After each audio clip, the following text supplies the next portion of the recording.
we put on our first TechTainment, and now we're in our fourth. So I think that's a personal achievement, and we continue to grow and grow and grow.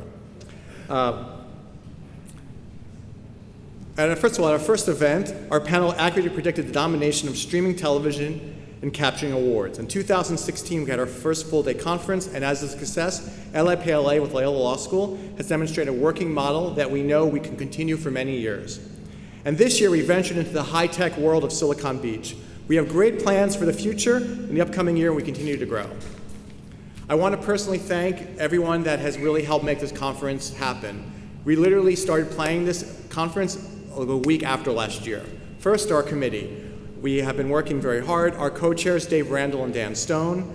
Dan and I have been having many conversations at last year's TechTainment, how important it was to bring this conference to Silicon Beach. And a special thank you to David Randall, who has ensured that this will be our best TechTainment yet. Thank you to our committee. Some of you who will meet throughout the day: Professor Carl Mannheim, Professor Jay Doherty, Tracey Freed, Roy Ramapur, Oral Kaglar, Kiran Ahuja, Patrick Maloney, Celia Chow, Brian Costello, Melissa Abraham, and Lindsay Hinosha, we really started this event a year ago. And a big shout out to our administrator, Gail Title, who has made everything run extremely smoothly. Also, thank you to our many co-sponsors: Beverly Hills Bar Association, the Daily Journal, the Downtown Los Angeles Bar Association, the LAIPLA Entertainment Law and Intellectual Property Law Association, and our sponsors: our diamond sponsor, Forensis, who we'll hear from later, our platinum sponsor, HE Litigation, our bronze sponsors, Davis White Tremaine, and our gold sponsor, Greenberg Glusker, who I can tell you without these sponsors, we could not have put on this event. And now we'll start our program. I first want to introduce our two deans. First, we'll be hearing in a minute from Dean Michael Waterstone. Dean Waterstone is the Fritz Burns Dean of Loyola Law School, and he has been dean since 2016. Dean Waterstone is a nationally recognized expert in disability and civil rights law, and he's also Senior Vice President of Loyola Marymount University. And I want to say personally, the Dean has been a staunch supporter of making sure TechTainment continues and grows since the beginning, and that's very important to us. Also, this will be followed by Dean Peggy Reisky. She is the new Dean of the LMU School of Film and Television. Dean Reisky is an Academy Award-winning filmmaker. We very much appreciate her and the school welcoming us in this beautiful new home. So please let me thank you for coming and bring up Dean Waterstone, who will start the festivities off. Thank you very much.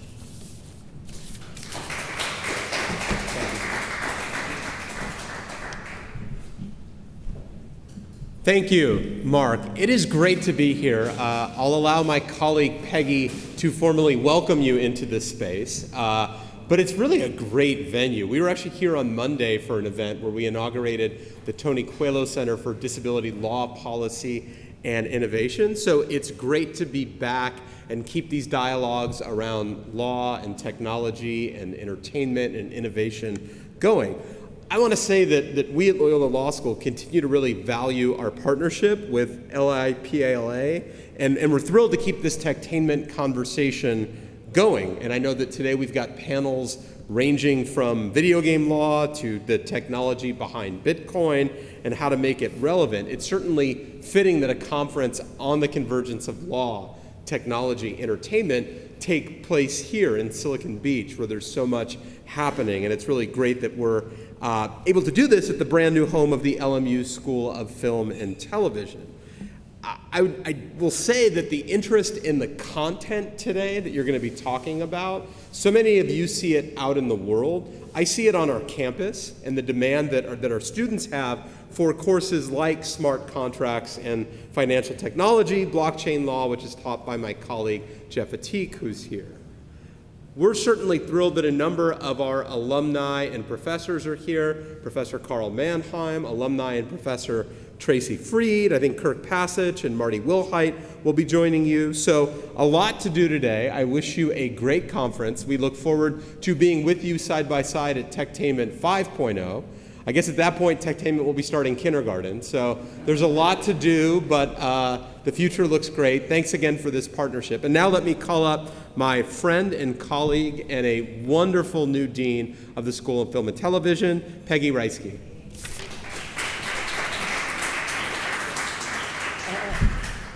Thank you, Michael. Hey, I just wanted to say welcome, to this beautiful new space. I feel very lucky to be starting my deanship with the beginning of really a new chapter for the School of Film and Television with the beginning of this space. And it couldn't be more auspicious to be doing it at a time in which we're all becoming aware of the deepening influence of immersive content. And our students are very interested in exploring this, and I'm happy to say we're going to be able to support that in a deeper way, particularly with us being here in the home of Silicon Beach, and we're actually breaking ground on a new building up on the main campus, and as part of that, we're creating an immersive storytelling lab. We've already begun explorations with some of our neighbors here in collaboration with Google. We're going to be exploring how to work with some of the new technologies that they're developing. I mean, it's coming and it's coming fast. And what's exciting about it for us is everyone's still figuring out how to best exploit this from both a consumer and a creative narrative storytelling form. So this is why it is a great, great time for us. But what I know as a dean is our students more than ever need to understand the business side of this and the legal side of this.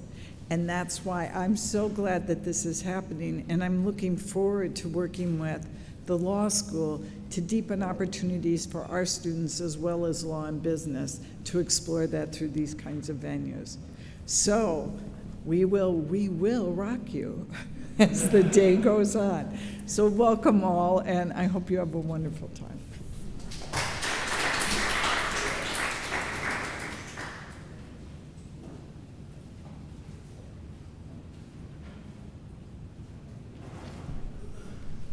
Good morning. My name is Roy Wamanpour. I'm here to introduce our first panel for the morning. The topic of the first panel is branded content and marketing campaigns playing by the rules of others.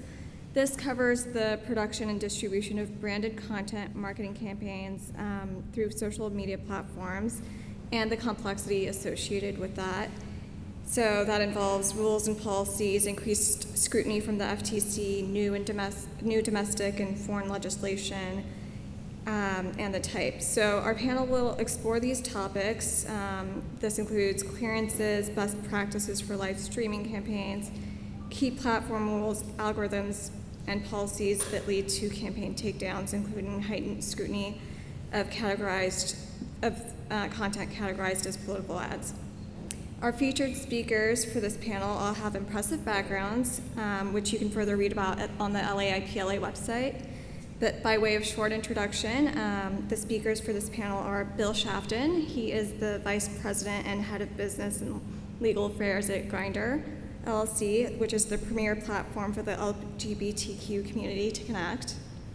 We have Kelsey Schulz. She is most recently served as the Vice President and Business Affairs at Deluxe, a wholly owned subsidiary of Warner Media, where she worked closely with short-form digital content, branded content, social media, casual gaming, merchandise, scripted TV, and unscripted TV.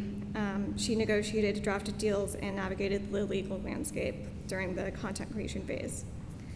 Our other panelist is Madeline Beniflah. She is the director at Acento Advertising. She is an industry leader with 25 plus years of experience in marketing and media strategy, including digital and social content. She's based in Santa Monica, and she has a lot of insight in she provides a lot of insight into consumer channeling strategies, injecting innovation to help drive clients' marketing and business goals. And our moderator for the panel is Tracey Freed. Tracey is the founder of Freed Law, a boutique law firm specializing in digital media, entertainment, and technology transactions based in Venice Beach. Tracey is also an adjunct professor at Loyola Law School, where she teaches digital media and the law and artificial intelligence and the law. So without further ado, I'll let Tracey and the panelists come up.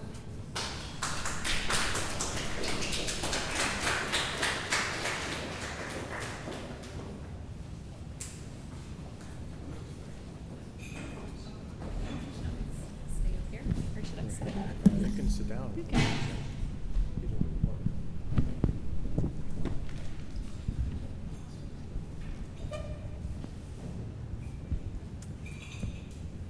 All right. Good morning, everyone. So we're kicking off today with a great conversation about branded content and marketing campaigns. Who in this room doesn't know what branded content means? Hands? Everyone understands what branded content is? Don't be shy. Oh, I see someone. So in essence, branded content, you can think of branded content as a commercial, but it's distributed on social media platforms, generally longer in length. I would say they're cooler, more engaging to their audience, measurable by marketers and branders, of course, because they're distributed on digital. And they're very, very successful, and it's sort of the new way to market and promote products.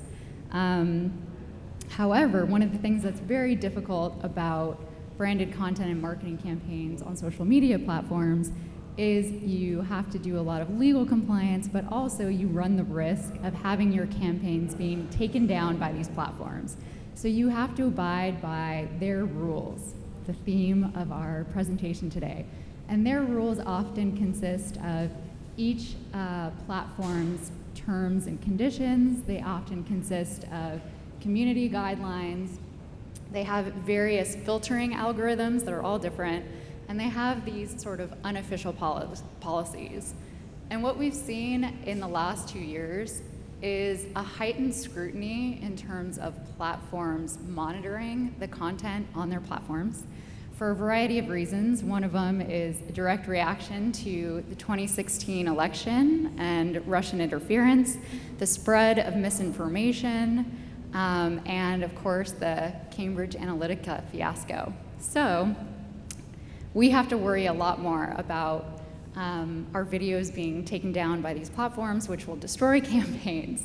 So with that in mind, I just wanted to start today off with, tell us some practical tips and advice that you can provide to make sure that our videos or your team's videos aren't taken down by these platforms, and maybe a little bit about what that process looks like when your video is taken down and how you handle it and what that kind of looks like. So I'll kick it off.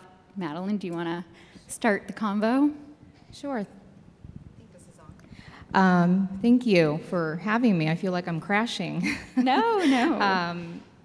It is absolutely new, I would say from over the last year for sure, has been very challenging on behalf of our clients to deal with the new policies, the new algorithms that constantly means that we have to monitor the campaigns and deal with with videos or just content being taken down, deemed political in some cases when they're not. And I think one of the most challenging parts of that equation is the fact that we don't know what the algorithm is, and we don't get any answers, for example, from Facebook in terms of how it's changing. So one ad could run for 2 weeks and be taken down and deemed political, and we appeal it, and sometimes it's fine, and we're able to post it again.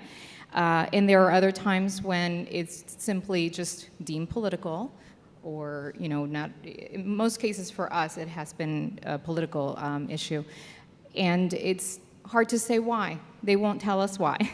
So dealing with that has been quite challenging, and there are now new ways to combat that, and clients are trying to navigate those waters. Right, and I see Kelsey, you're nodding your head saying, yes, this has happened to us all the time. Tell us about your experiences and maybe how you avoid the situation or how you remedy the situation. Absolutely. So first of all, I'm going to talk about Super Deluxe in the past tense, sadly, because we were shut down a couple of weeks ago when AT&T pulled our funding. So I am unemployed for anyone who is hiring. The whole company is, so I can recommend people too in other areas other than law and business affairs. But anyway, so yes, we deal a lot with this. Thankfully, on the branded side, we have never faced anything being taken down that was branded content. We have faced takedowns on a lot of our other content. And I think that the reason being why we haven't had so many issues with branded is because we are so on heightened alert whenever we do a branded campaign.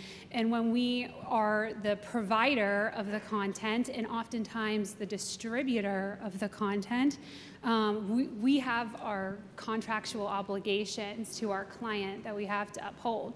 So it's incredibly important that the video does not get taken down. One little tidbit about something we build into our contracts is that we are aware of all these social media platform terms and conditions, community guidelines, policies, and we are very aware that they're constantly changing. So we always build into all of our branded deals that we only represent that we comply as of the date that we post something. And if the policies change after that and that results in a takedown of the material, that we're not liable for that and that we're still owed the monies that we're owed underneath the contract. So that's something that we're very conscious of. So I think my biggest tidbit is to be aware that they're changing, and they are basically the contracts upon which you are doing business with the platform. So not only do you have to worry about IP concerns, privacy concerns, misappropriation of people's name and likeness concerns with branded, but you have to worry about this contract that you have with basically the distribution platform. So if there's an area that you know that you're going to be running into issues with a lot, then I would check that on a monthly basis. So I would say that I've read completely all the terms and conditions, a handful of times, but there are certain ones that I check regularly. The political ads one, the branded content terms, which are different than the ad terms, by the way. There are different policies that govern ads than govern branded content. So I check those on a monthly basis. And then at Super Deluxe, I don't know how many of you guys were familiar with what we did, but we did a lot of edgy content that really pushed a lot of boundaries. And on the branded side, we did not do this so much, but on the other side, we did. We dealt a lot with like nudity and sexual activity. We had a show called Sex Stuff that reviewed sex toys, and it was meant to be educational, and it was hosted by a female sex specialist.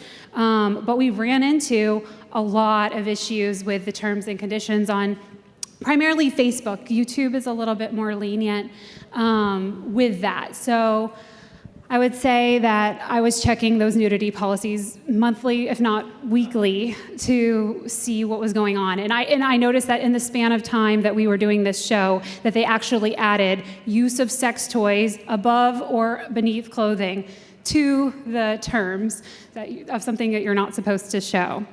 So that was obviously a tricky one for us. What this led us to do as well, and sorry to kind of ramble on, but no, this is great information.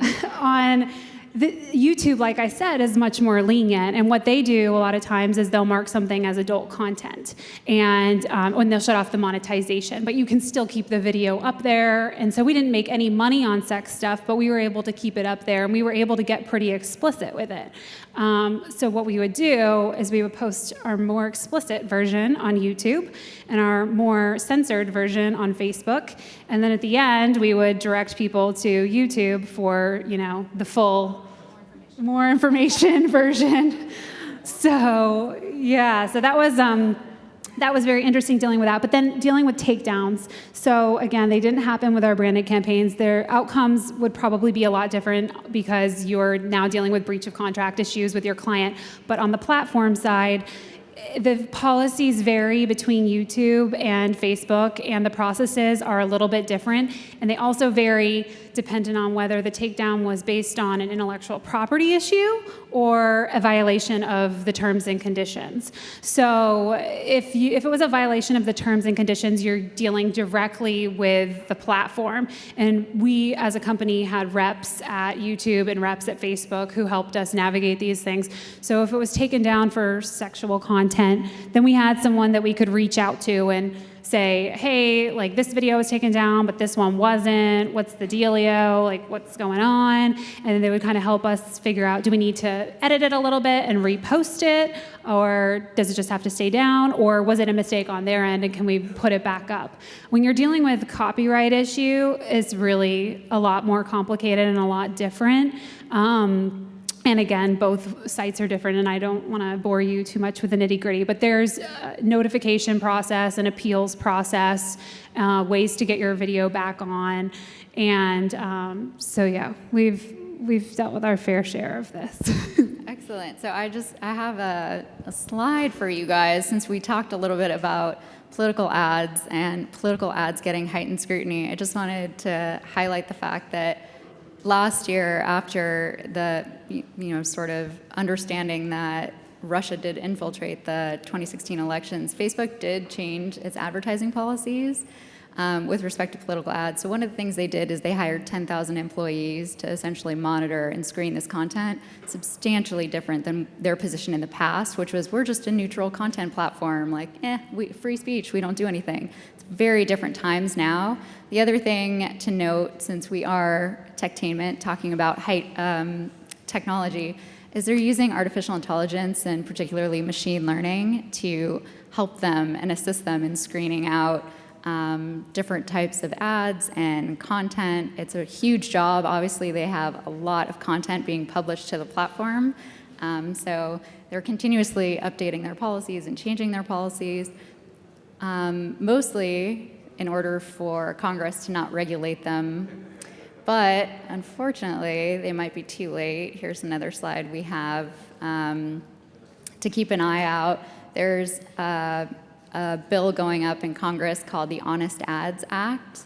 And essentially, this bill, if passed, just extends regulation of political ads that we have in television and radio to social media, to digital platforms. So it seems a little bit obvious that this should have already been done, but most likely we'll see this come into law soon. So keep your eye out on that.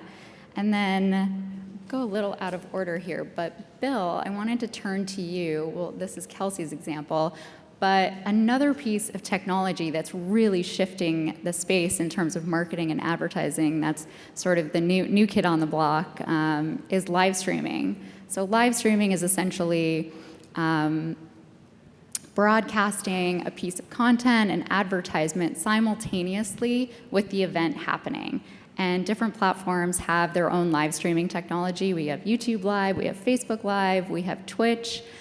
But live streaming campaigns are very, very difficult from a business and legal standpoint because of the nature of the live content. You can't go back after the fact and edit things out. So if someone says something and it's crazy, it's going on.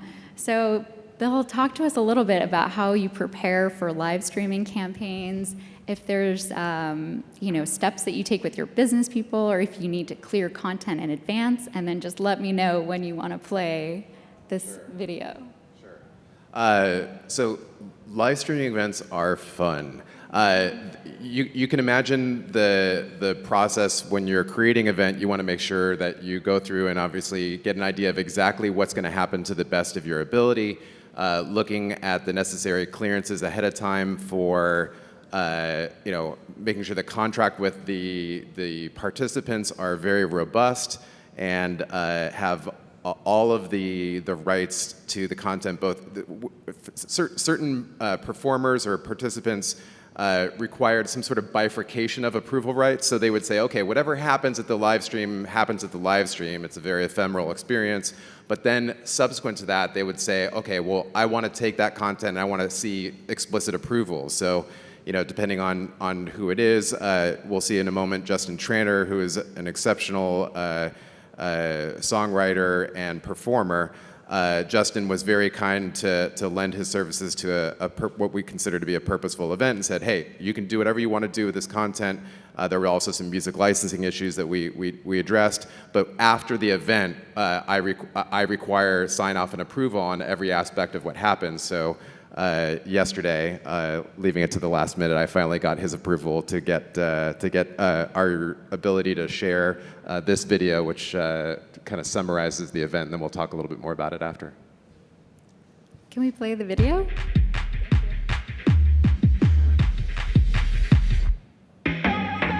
Hello, hello, hello, hello, hello. My name is Monique Hart. Hello, CFA Zero Filter Awards.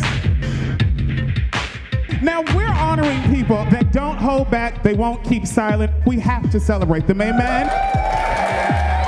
Make some noise. She's known as the Synth Wizard, a member of the LCD sound system. Randy, come on up and receive this award. I'm just really grateful that I get to tell everybody that Grindr gave me a prize for having no filter. So many people that came before me did incredible work that allowed me to be, who I am. So I hope that I can honor that going forward. With that, I say thank you so much. Our next honoree, make some noise for Danae Smith. To anybody who has ever felt you must filter yourself to be a part of this world, know that we are waiting on your loudest, most vulnerable, most open self. Thank y'all very much. I'm gonna go get more drunk. Have a good night. Peace, y'all. Founder and CEO of the Trans Latina Coalition based here in LA, Bambi Girl, come on up and receive your award, honey. As a trans Latina immigrant woman, and to be recognized by such a big institution as Grindr is definitely a humble honor. Thank you again so much. Grammy-nominated songwriter who has written hits for all of your favorite pop stars. Last and final honoree of the evening, Justin Trenton. Because I am queer as fuck, my road was a little longer and a little harder than it should have been. And there are so many other LGBTQ people that deserve the platform that I have. And I promise to you that I will do every single thing that I can to open those fucking doors all day, every day. Thank you, Grindr. Thank you, Into. Thank you, BMW. We love you very much. DJ Raina, turn it up, girl. Good night.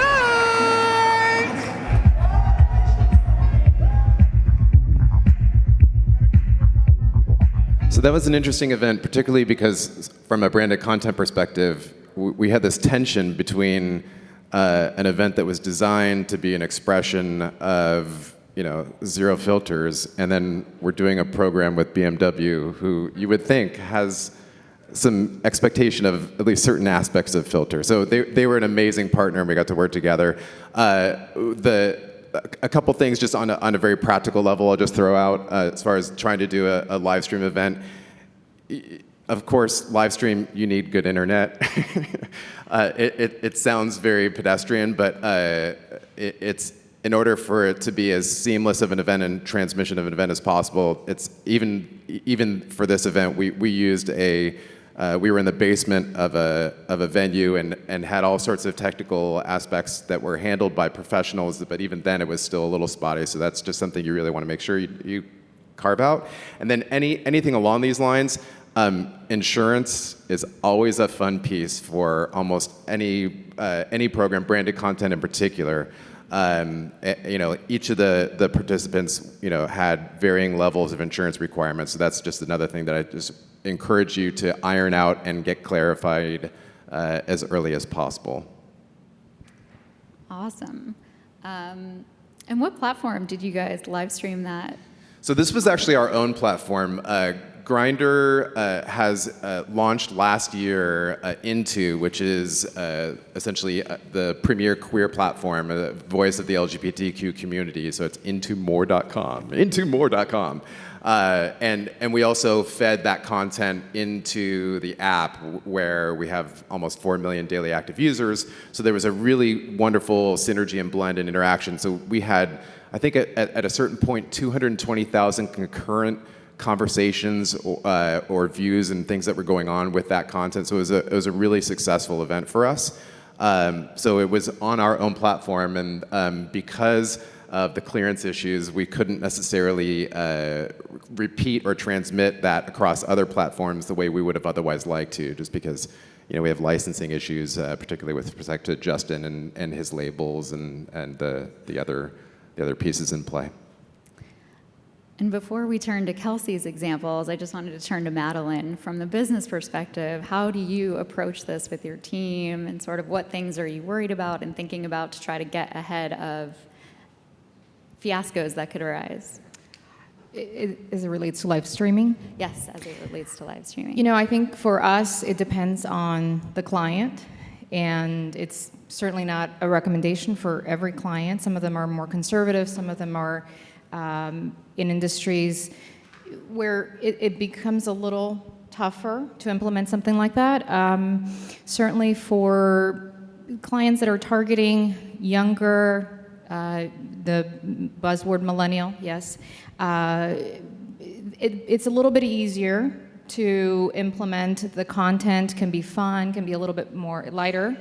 And so, you know, for us, whether or not we want it to be super spontaneous, and I know you guys will nod, but it has to be somewhat scripted, unfortunately, because unless you plan for what the majority of the content is going to be, it becomes very difficult to, you know, manage that and make sure that things don't go awry. So with, you know, with talent, especially making sure that they have some guardrails. So yes, of course, it should be fun and you know, don't want to impede on creative folks, but you definitely want to give some guardrails to make sure that they stay sort of on brand, especially if they're representing a brand.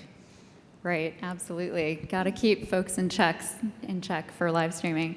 So Kelsey, what about you? I know that we have some cool issues to talk about in the context of this example, so just let me know when you want your video teed up and we'll tee it up.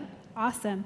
Well, for anyone who did know Super Deluxe, our kind of bread and butter, what we were really good at, what we were known for, was our live team and our live tools. So we had a live channel on Facebook. That was the primary outlet that we used, and we would use these technology tools that were created internally to basically engage our users more. We would allow them to actually participate in the stream as it was going on by incorporating their comments, their submissions, and that sort of thing. So that, you know, you run into issues because, again, it's impromptu and we're collecting things from them. We need rights. So there were different ways that we dealt with it.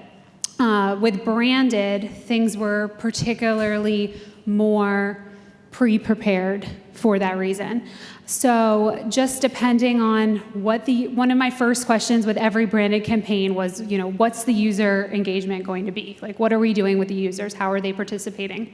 And then in assessing that, we would figure out, okay, what kinds of disclosures do we need? How are we going to get their permission? We had a couple different methods of how we would get user permissions, and how are we going to kind of control, you know, what they say and what they do. And so assessing all of these things was definitely a little bit more complicated. You'll see this is actually a stream that we did with Joanne the Scammer. Joanne the Scammer was probably one of our most popular internet characters. She's hysterical. And Tinder actually came to us because they wanted to do something with Joanne. And we did, basically it was an hour-long live stream where Joanne set up a Tinder account, and with input from the users, even down to like taking her profile picture, what outfit she was going to be wearing and all that.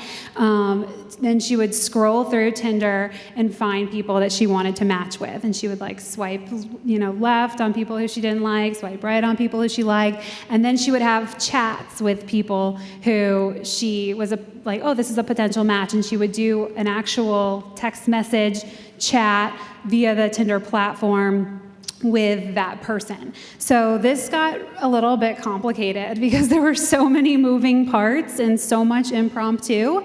And we did have a little bit of a script that we cleared ahead of time, but it was very ad-libbed by her. I will say to that, it's all about preparing your team and making sure they understand the legal issues to look out for, making sure they're telling all the talent, anyone who's participating, don't mention any other brands, don't mention any uncleared individuals or celebrities, just avoid pop culture references, all that sort of thing, and then having cue tabs or, you know, like little papers to hold up when someone would go off the rail and try to get them back on. Stop immediately. Yes, don't say that. Stop talking. Exactly. So, so you'll see, I'll just show you a little clip of this, and then we can talk a little bit more about what went into it. Yeah.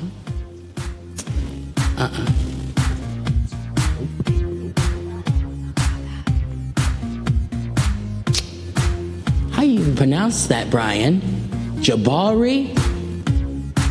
Joanne and Jabari. Yeah, that sounds okay. But, no. Sorry, Jabari. Ooh, I love this kitchen table. I really do. It is the epitome of Caucasian, and she could just be the winner. For me, personally, listen, I want to know what you guys think. So, Brian, could you, I think this could be a match. What do you guys think? You want to vote? Chloe look good, bitch. That kitchen table, I know it came from Kirkland's. So you can see the little voting tabs at the bottom. They're collecting user comments with those emojis and judging the vote based on that. Me and Chloe need to go on a Kirkland's heist. That sounds like people are commenting. Yeah, it's a next. It's a next. Devin, what do you mean it's a next? I like Chloe and I like her table. Looks like Chloe watches Law and Order SVU. Don't we all? Don't we all? All right. This is enough. We're gonna match with her. We think she's good. Everyone likes her. Yeah. Thank you, Brian. Thank you, BB. It's a match. Okay, so this little clip contained a lot of the different things that we dealt with. So first of all, clearing the people who commented and Chloe and Jabari who participated. So the comments are a little bit easy because we can select which comments we want to pull, and our producers, like I said, are very educated about what things to avoid in terms of copyright and IP issues, personal tort issues, and all of that. So so what we would do is we would basically include a pinned comment at the top of the comment bar that basically it would stay there no matter how many people commented under it. That pinned comment would remain at the top, so everyone who's posting would, in theory, see it. And it basically said, you know, by posting, you're giving us the right to use your comments, profile picture, whatever, you know, in perpetuity in connection with this and other projects. So, it's not a fail-safe. We don't have a signed agreement, but it's something that's worked for us over the years, and we've never had an issue, and it at least gives us some assurances. And then with the people who actually participated and ended up even doing chats, those were pre-selected. So we ran an ad on Tinder before we did the live stream. We ran a promo that basically said, do you want the chance to match with Joanne, the scammer? If you do, click through our terms and conditions, submit a profile picture you want us to use, and you might be featured. So that's kind of how we got those people, and also a few of them were Super Deluxe employees, so planted, particularly the ones who we had more drawn out text messaging conversations with. So there's some tricks to it as well. And then you saw, the voting and all that. We acquired permissions via the pinned comment.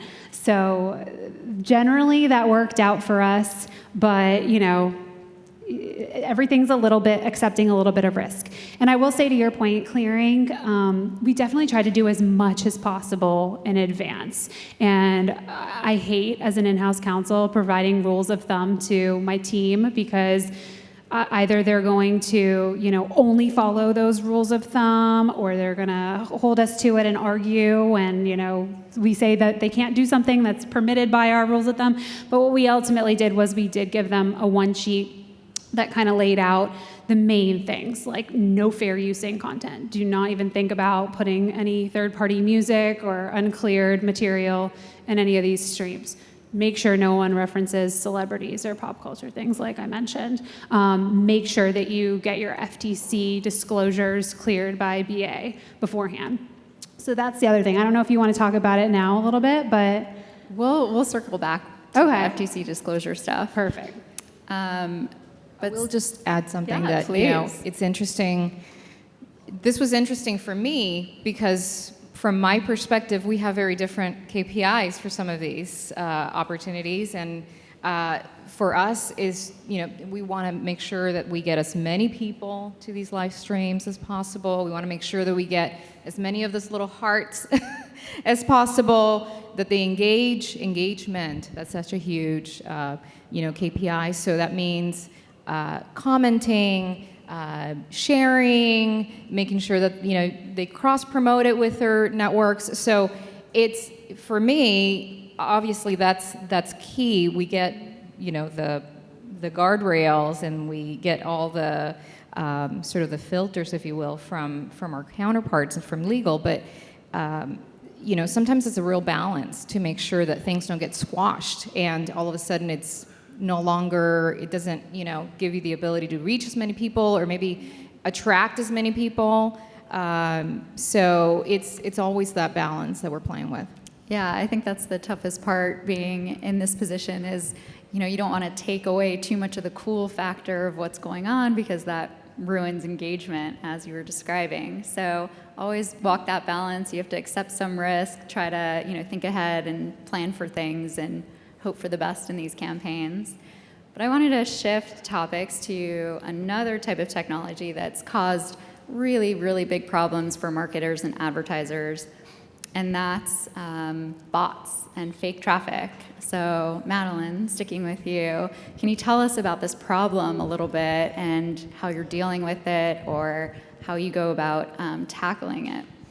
Yeah, we were chatting earlier actually as it relates to influencer marketing, which is almost in every campaign. It's you know, a shiny new coin the last couple of years. A lot of our clients are asking about influencers and how they can bring them into a campaign, how they can, you know, leverage that talent. And it's you know, it's an exciting and new area for us, but it also poses a lot of risk and a lot of challenges as it relates to, you know, their following. Is it authentic? Are there, you know, real people? How many are bots? And so all of that, I would say, over the last year has, you know, tightened a little bit in terms of, you know, the process of identifying, you know, influencers that have real followers, or at least identifying which ones are, you know, have the most not real followers, and they have a lot of bots, right? So almost every network that we work with that, you know, that's their specialty in terms of influencer marketing, now has technology to identify, you know, the issues with influencers and weed out, you know, talent that perhaps the majority of their following or a good chunk of their following are not, you know, real people. And so that has actually brought the rise of this micro-influencer, you know, the folks that are actually, they have less following, but have much, you know, real followers, more engaged followers. And so, you know, for a lot of our clients, it's you know, education is key for us in terms of making sure that they understand what that means from a reach perspective. It's less reach perhaps, but more engaged and more authentic audience. But absolutely, I don't know if you guys share that. I'm just curious how you're implementing that, right? Because you know, I imagine from your perspective, in order to get to those micro influencers, it takes a little bit, like either a middle person or a company that's going to then act as your agent for that. Correct, and there are many. Yes. Some I would argue better than others. We've you know, through experience, unfortunately, in some cases, we've worked with companies that are not, that maybe they don't have the technology, they don't have actually the legal teams to, you know, make sure that we don't get into trouble when working with talent. So I have 2 campaigns currently that include influencers and have been, you know, very successful, and that means a very close partnership with this team. And I would argue that technology really drives that process, and making sure that we understand what that technology is, how they authenticate, the followers, where they're coming from. I mean, it's become actually, very analytical, which is okay by me. I do media, so I like the numbers. I like the, understanding exactly who those followers are they our target, how many are not, etc. So, yeah. Excellent. So since we are on the topic of influencers, I wanted to circle back to this concept that we were talking about earlier, playing by the rules of others, and that includes a lot of recent legislation that's come up here in the US, obviously, that we have to comply with, but also overseas in other areas that are now affecting us because the internet is a global system that affects all companies.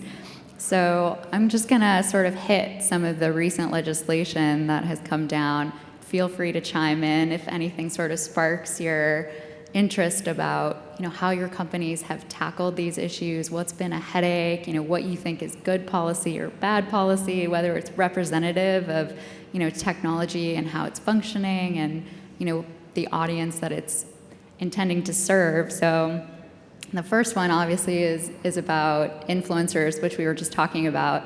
And the FTC has really increased its scrutiny in influencer marketing over the past few years. So if you've seen any postings with, hashtag ad and hashtag sponsored, this is because of the FTC. There needs to be disclosures that there's a material connection between the influencer and the advertiser itself. So essentially, it's telling the audience, hey, I've been paid by this brand to post this content, so you're not misled. The FTC has sent out, I think, 90 letters to influencers and marketers saying, hey, everyone, get their act together, asking them questions about whether they have posted disclosures, whether they've been paid for these posts. So they're really getting very, very active in this space, whereas at the beginning of this sort of influencer marketing, 5, 6, 7 years ago, the FTC had, not as much of a clue as to what was going on, and they weren't as vigilant about approaching influencers and brands. But now it's a different world, and I think people are much more vigilant, both on the company side, on the talent side, to actually post disclosures. Have you guys seen the same in your line of work? Yeah, I mean, FTC, following the FTC and making sure that we're complying is probably one of the bigger parts of my concerns when we're going over a piece of branded content. To elaborate a little bit more on the disclosures themselves, they're very dependent on what the content is, how obvious it is from the content itself that it is an ad or paid promotion, and then that kind of governs how many disclosures you need, if you need disclosures. I want to mention that Facebook and YouTube have branded ad tools, which you can basically, on YouTube, you check the box if your piece of content contains branded content or paid ads. And then on Facebook, you are required to use their tools, and the tools basically flag it as, paid promotion or paid partnership. And I think that that's a pitfall for a lot of people, because they think that if they're using these tools, that that's sufficient. And that's what, our team was thinking, and we had to come in and, clarify, no, this might not be sufficient. It may be sufficient for one thing that we're doing, but for something else, it's not going to be sufficient, and we're going to need to do, different things. With this Joanne thing, we actually, again, it's working with creative. I think you guys were talking about balancing the creative and the legal, and what I would do is give them several options. So for Joanne, since it was going to be so long, it was going to be an hour long, and someone could start tuning in at any time, and they might not see the disclosure at the beginning or at the end, I gave them the option. They could either have a Cycron running at the bottom the whole time that said that it was a paid promotion by Tinder, or we could have Joanne incorporate into her script little tidbits here and there throughout. And so they chose to do the latter option and make it more organic. And so we had Joanne complaining about, when's Tinder gonna pay me for doing this, and all that sort of thing. So those were considered sufficient disclosures. So that's definitely something that we dealt with a lot. Fantastic. So the next piece of legislation that I'll tee up for you just came down last year in 2017, and it's the first exception to the CDA that we've seen from Congress since its enactment in 1996. So it was a pretty big deal, and it relates to sex trafficking. So essentially, Section 230 of the CDA provides platforms immunity from certain claims for third-party content. So Section 230 is essentially the reason that a platform like Twitter isn't going to be sued or held liable for defamatory tweets by me or Bill or Madeline. They have immunity under Section 230. So now with FOSTA that just came down in 2017, the exception is carved out for sex trafficking. So any platform that has knowingly promoted or hosted third-party content that either facilitates or promotes or facilitates sex trafficking, thank you, Bill, is subject to essentially, a lawsuit and can't claim immunity for this any longer. So it's a really big deal. It was very controversial on both sides. And I think that the issue with respect to content and marketing and advertising is, like Kelsey mentioned earlier, if she has a piece of content that's related to sex, that's educational, it could potentially be flagged by the platforms because they are going to be over-vigilant in monitoring for this type of content because now they're open to liability for it, whereas before they were immune. So we might see some more takedowns for content that is not sex trafficking or promoting sex trafficking in any way, but because it relates to sexual content, it could just raise the flags of these platforms.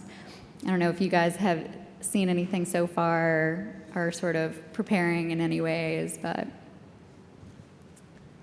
I'll just speak generally. Grindr as a platform is, we have millions of users, and we take specific steps to remove from our platform content that would be violative of our terms of service, including acts like prostitution or anything along those lines. So with a combination of human moderators and technical tools that we've implemented, we are actively and continue to look for ways to continue to refine our procedures to remove content that we think violates any of our terms, including things like prostitution. This is a difficult topic, and we'll continue to do everything we can to help keep our users as safe as possible. Yeah, and we'll see how this continues to affect the space and affect the algorithms. So I'll click through just two more, but then I want to get to this topic of future technology because it's cool and interesting, but two more. So the EU copyright directive, essentially Wired magazine, called this Europe's proposed copyright law that could screw up the entire internet. So Parliament it has to have a final vote on this in 2019, but we're expected that it's going to pass. And the things that are controversial about the EU copyright directive is Article 11, which provides a link tax that I won't focus on here, but Article 11 is essentially preemptive filtering. So if this passes in the EU, essentially copyrighted content would need to be filtered before it's posted online to make sure that it's not infringing on anyone's copyright.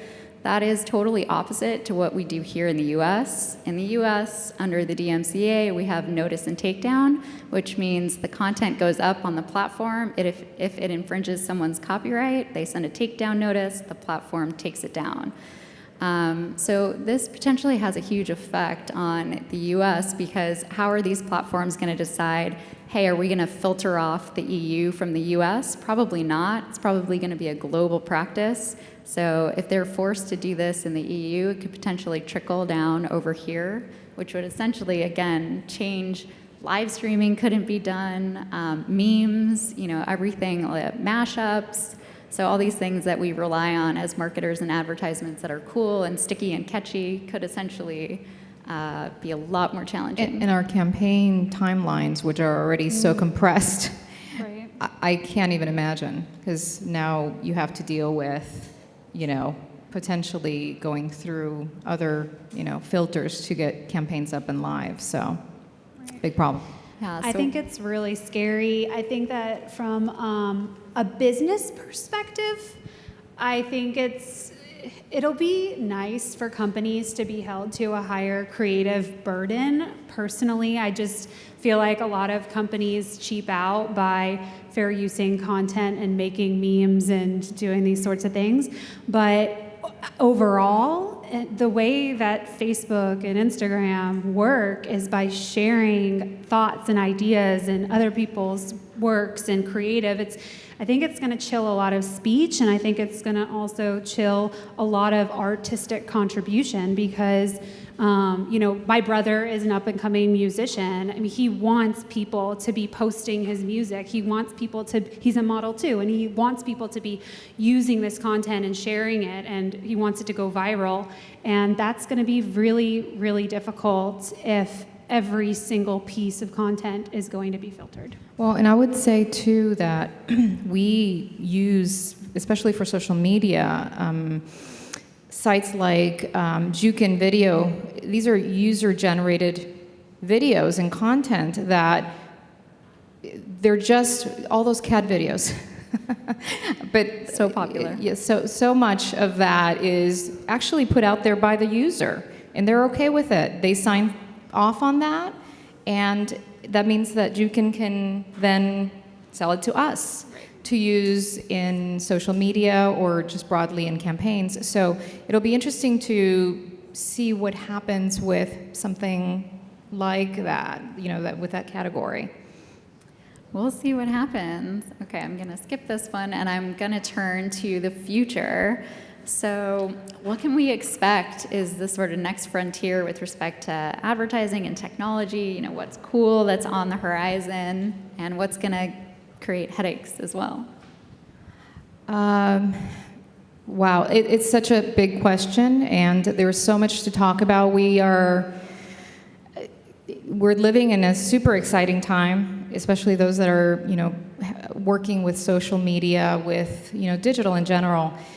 So I would say that, big buzzwords are greater targetability, the AI and some of these, which you have it in the next slide.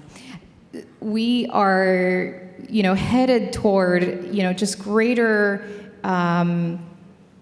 as I said, targetability, yes, but the ability to find consumers in new spaces and places is astonishing, and they're becoming more so as we're talking here. One of the areas that's really interesting, and I thought to actually share with you, is conversational interfaces, and that simply means it's technology that is being developed to power things like chatbots and but also the devices that you have in your home, the voice devices, the Alexas, WhatsApp. So this is an area that's I would say somewhat nascent. It's new for us. A lot of us are sort of testing the waters with different marketing campaigns, but it's growing exponentially, and again, we're going to find, if we can find you in different new spaces where you're engaged as a consumer, we're going to try to place an ad there and try to reach you. So for us, it's super exciting. What that means for the folks that are in this room and having to find ways to make sure that that's okay and the consumers are not reacting in a because it is a little big brother.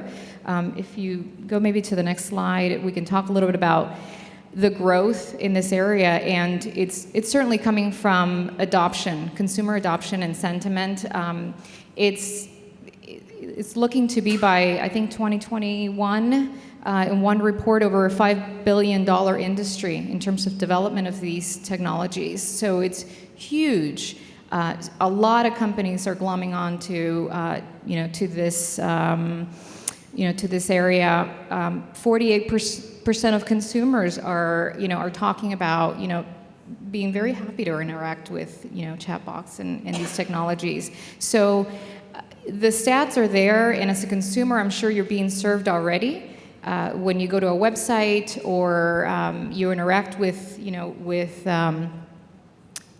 banks, it's certainly getting to be very vast in terms of adoption, and consumers are okay with it. They seem to be very comfortable with the convenience that this brings, which is, great, because the adoption on the next page, if you go there, is pretty vast. So, online retail is of course, a low-hanging fruit for these technologies.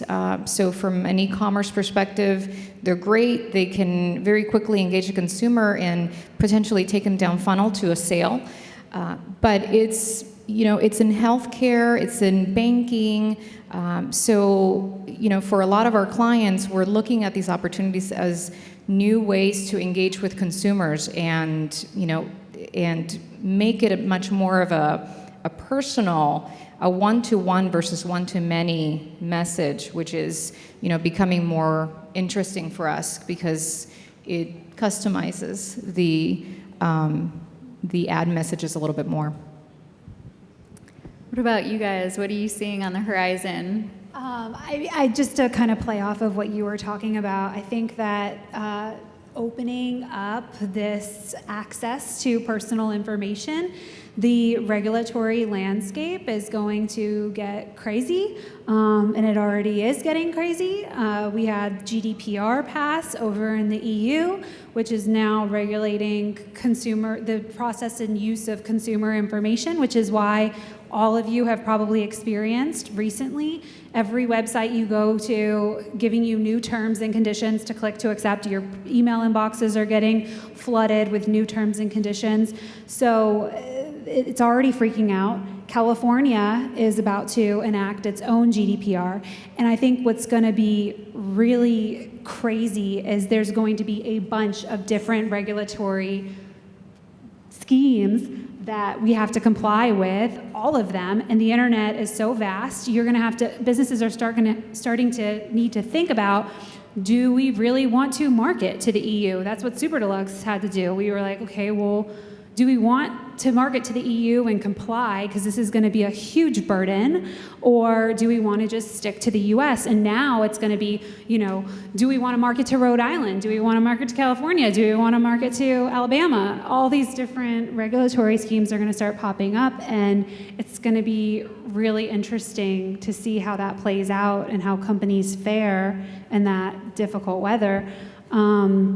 One area of AI that I just thought would be fun to mention at this panel in particular is AI in the legal sector. I don't know if you guys have read any articles, but apparently AI is coming for our jobs too. AI is coming for everyone's jobs. Everyone's jobs. It's kind of crazy. They actually have AI now. There's this algorithm called LawGeeks that you can run a contract through, and they've done some studies that show that the algorithm picks up more issues with the contract than real lawyers. So that's kind of terrifying, but we'll always need litigators, so maybe that's what we should start pushing law students to focus on. But yeah, that's about it. Yeah, I'm curious, following on what both of you said, whether at some point Congress will see that there's a need for some sort of federal preemption, where that there are laws that are going to really just make it so troublesome for any company to enter into the marketplace in digital advertising, whether there really needs to be some sort of unified US law akin to what the EU did. As far as future looking, I think you've touched on some excellent points. And I think Madeline was talking a little bit about this, the marketing and the right of an individual user to monetize their own activity in a way that isn't quite there yet. I think that may be somewhere we see either through some sort of direct consent mechanisms or something else along those lines, that we find a way for users to take a little bit of the power back in that dynamic and use their consent to using their data in various platforms in a way that they actually get a pecuniary benefit rather than just a potential $5 discount from an item that they looked at Amazon a week ago. Yeah, absolutely. So, in the world of marketing and advertising, the balance is always against privacy. Marketers and advertisers want more personalized ads. They want them more targeted. And with that, the exchange is your privacy and your personal information. So it's a tricky balance to always be walking. And with AI, I think we're seeing the ability to create more personalized ads on a massive scale. So instead of seeing the same ad over and over by a certain amount of, or a certain demo, it'll be targeted to you individually. So if I know that Madeline likes coffee, I will say, Madeline, get your non-fat latte here at Starbucks, and here's your coupon. And I know that that's her drink. Yeah, and it's keying off of what you both said, it's also my ability to hear that you like coffee because you're just talking in your home and Alexa's on. And there are technologies that can pick up on that and through third party can match you as a female and whatever demographic it is, and match that data to say, that's who you're targeting for your campaign, and guess what? I can find her on Facebook. So when you get chased by ads that you're like, how did they know that I was just at a store, or perhaps I just mentioned, I think you had a story, right? Or somebody had a story about, being chased by, these ads online. That's the way. So for me, it's awesome.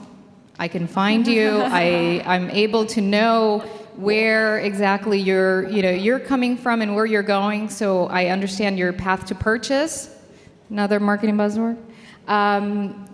But obviously that poses other challenges, and consumers don't always love that. So. And soon they will be chasing us in VR and AR, and there'll be gestural interfaces, and they'll be shouting at us.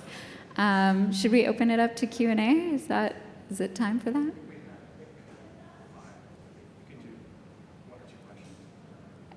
Q&A questions? Okay. Let's open it up to Q&A. Sure, Patty. So how do you separate your marketing hat from your private hat? You're at home, you want to have a certain level of privacy versus as a marketing person, you want to know everything about everybody. How do you I think you're saying, how do I separate me, consumer, versus, I think it just makes me more aware. I try, and we try to, have the technologies and the publishers come in that, we see some of these new opportunities, pop up. And so to be aware of everything that's going on, we don't always get to see everybody and everything that's going on, and meet new publishers or new partners. So sometimes I see it as a consumer, or I hear about it as a consumer, and it is a little scary. But I'm maybe a little less skeptical. I don't know about it. I see it maybe through that lens a little bit more of that's an opportunity versus. They're infringing on me, which I can relate and I understand. So, other questions? Chris. Yeah, this question is for Kelsey. You said that you would have the branded content, whoever that company is, you would represent it at the time that the video is posted.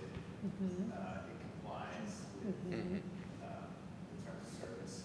But I was just curious how long the production cycle is between when the idea arises for whatever that branded content is going to be until it gets posted. Because it could be completely, the rules have changed significantly. For example, the sex toy Yeah, absolutely. It's normally short. There's normally a short window from when we pitch to when the campaign gets going, but it just totally depends. We just did something with Netflix that spanned over the course of 6 months, and we shot it, and it didn't get posted till 6 months later. So that is very true, that's a concern. I think one of the things that protects us on the branded side is that we're already being much more conservative with that content. There's a lot of very strict rules, and you'll see if you look up Facebook's branded guidelines or YouTube's branded guidelines that already prevent, showing sexual activity, showing use of illegal substances, showing violent activity. So you're already prevented and limited in your creative from doing any of these things when you're doing a piece of branded content versus a piece of purely creative content. So the rules don't shift that substantially. I will check them, like before we post something, I will check and make sure that there's nothing concerning, and I normally check just that branded policy section, just to make sure that Facebook hasn't now required different approvals for branded content or something like that. But it hasn't been an issue to date, and forever for Super Deluxe. But I think we have time for one more question. Up here in front.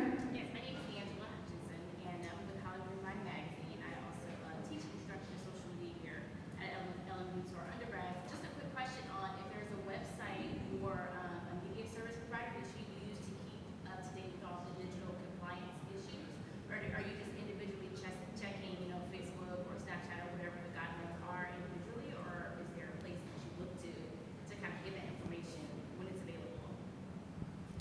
Good question.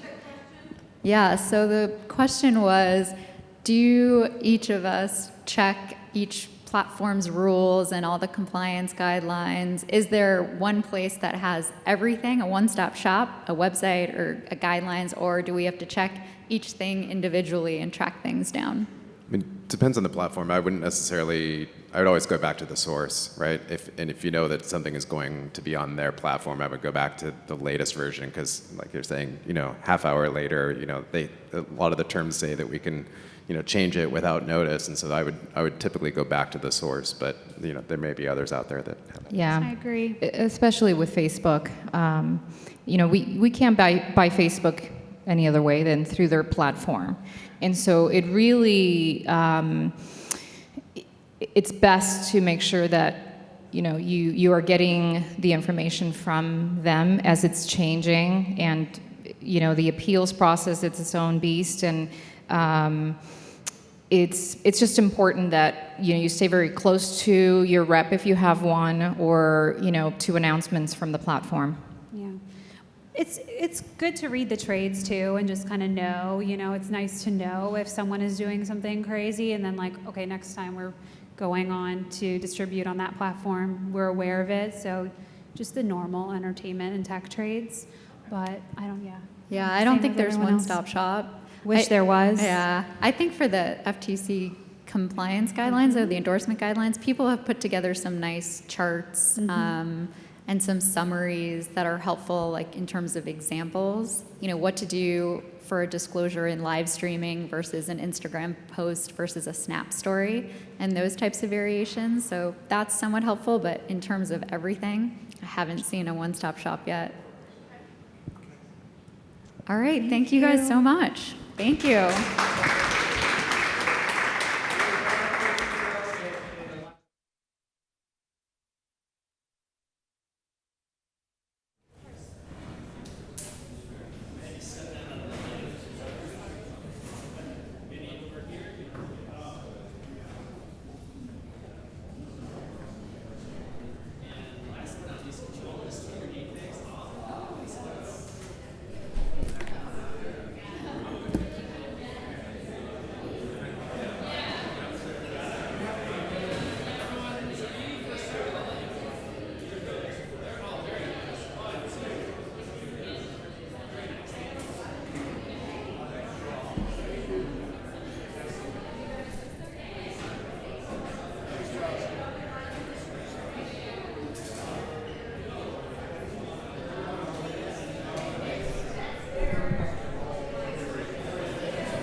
ambulatory. Okay. Well, the microphone, this is on right now, so it's working. If you'd like to stand here, you can. Other than that... do you have a remote clicker? Yep, That's right a here. remote clicker? So just remember that down is for this. Down is for... Down is advanced. Okay. And it's on and ready to go. Okay. So... let me... Yeah, take that quick. Oh, I'll hide it there. Yeah, I normally walk, but I'm not. You said you normally walk around? Yeah. If you're in a lapel, that's perfect. Awesome.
Hey there.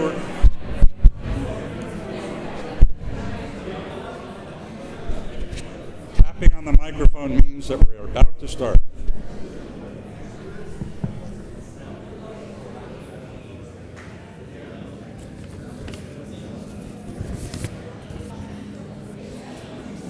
Okay, we all good?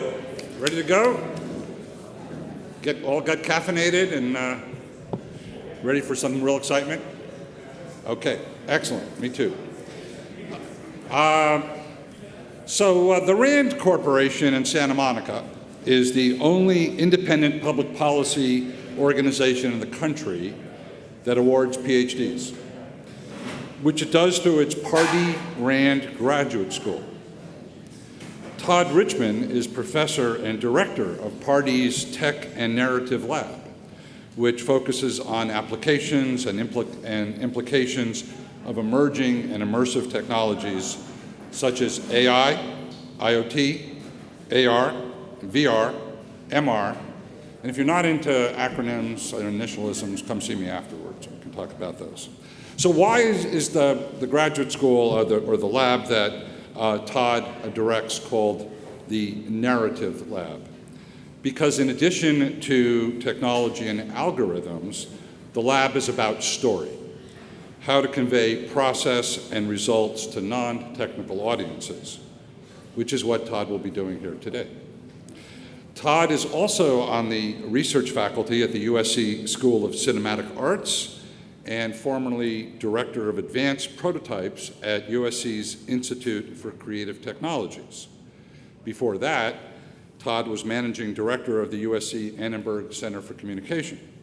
And before that, Todd was a chemistry professor at the Claremont Colleges, which may explain his PhD in chemistry from Caltech and his postdoc in protein engineering from UC San Francisco. But those are just his day jobs. By night, he is a musician, a virtual artist, and a conceptual troublemaker. He is also our first keynote speaker. Todd? Thanks.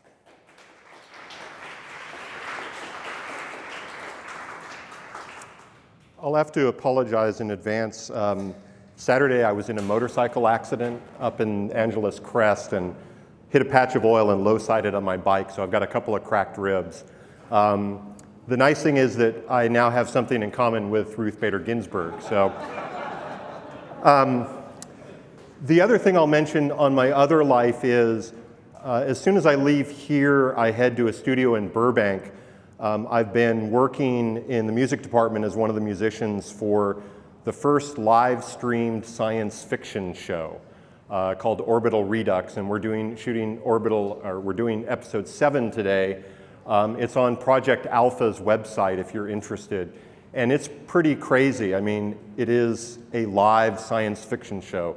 Last week we did live special effects, so no post-production, and I'm part of a 3-man band that provides a live music soundtrack. So life is a little weird. I want to talk about hopefully some underlying principles that will explain some of the things that you heard about in the last panel discussion. So they were talking about digital media and more specifically social media, ways that you can apply it, ways that it works, ways that it doesn't work. And I want to try and give you some sort of set of first principles to maybe understand why you see the things that you do with digital media. The bad news is that there are no solutions.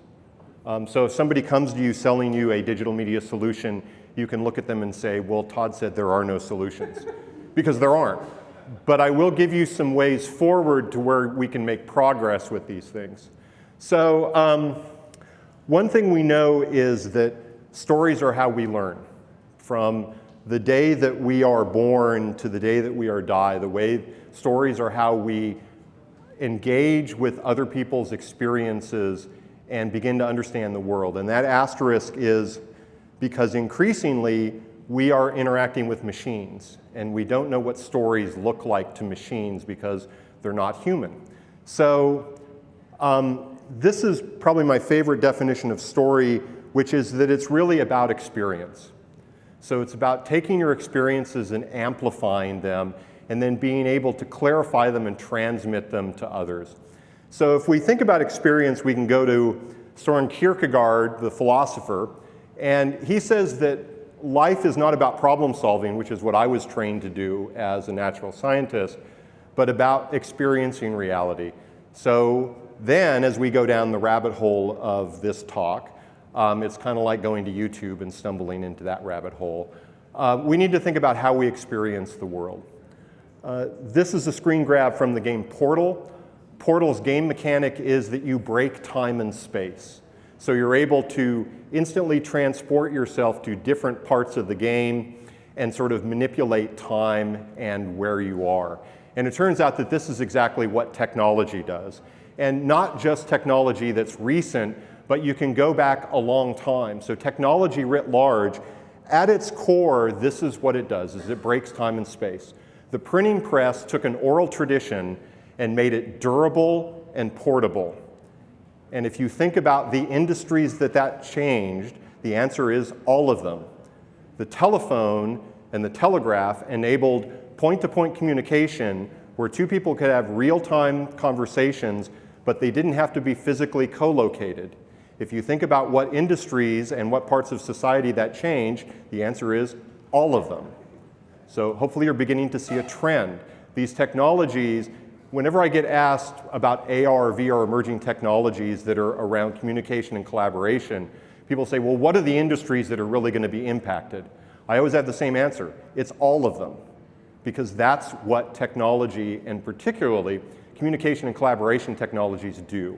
They break the rules that humans are used to, and so they will, by default, impact every aspect of our life. So if you fast forward, you begin to see more of the same.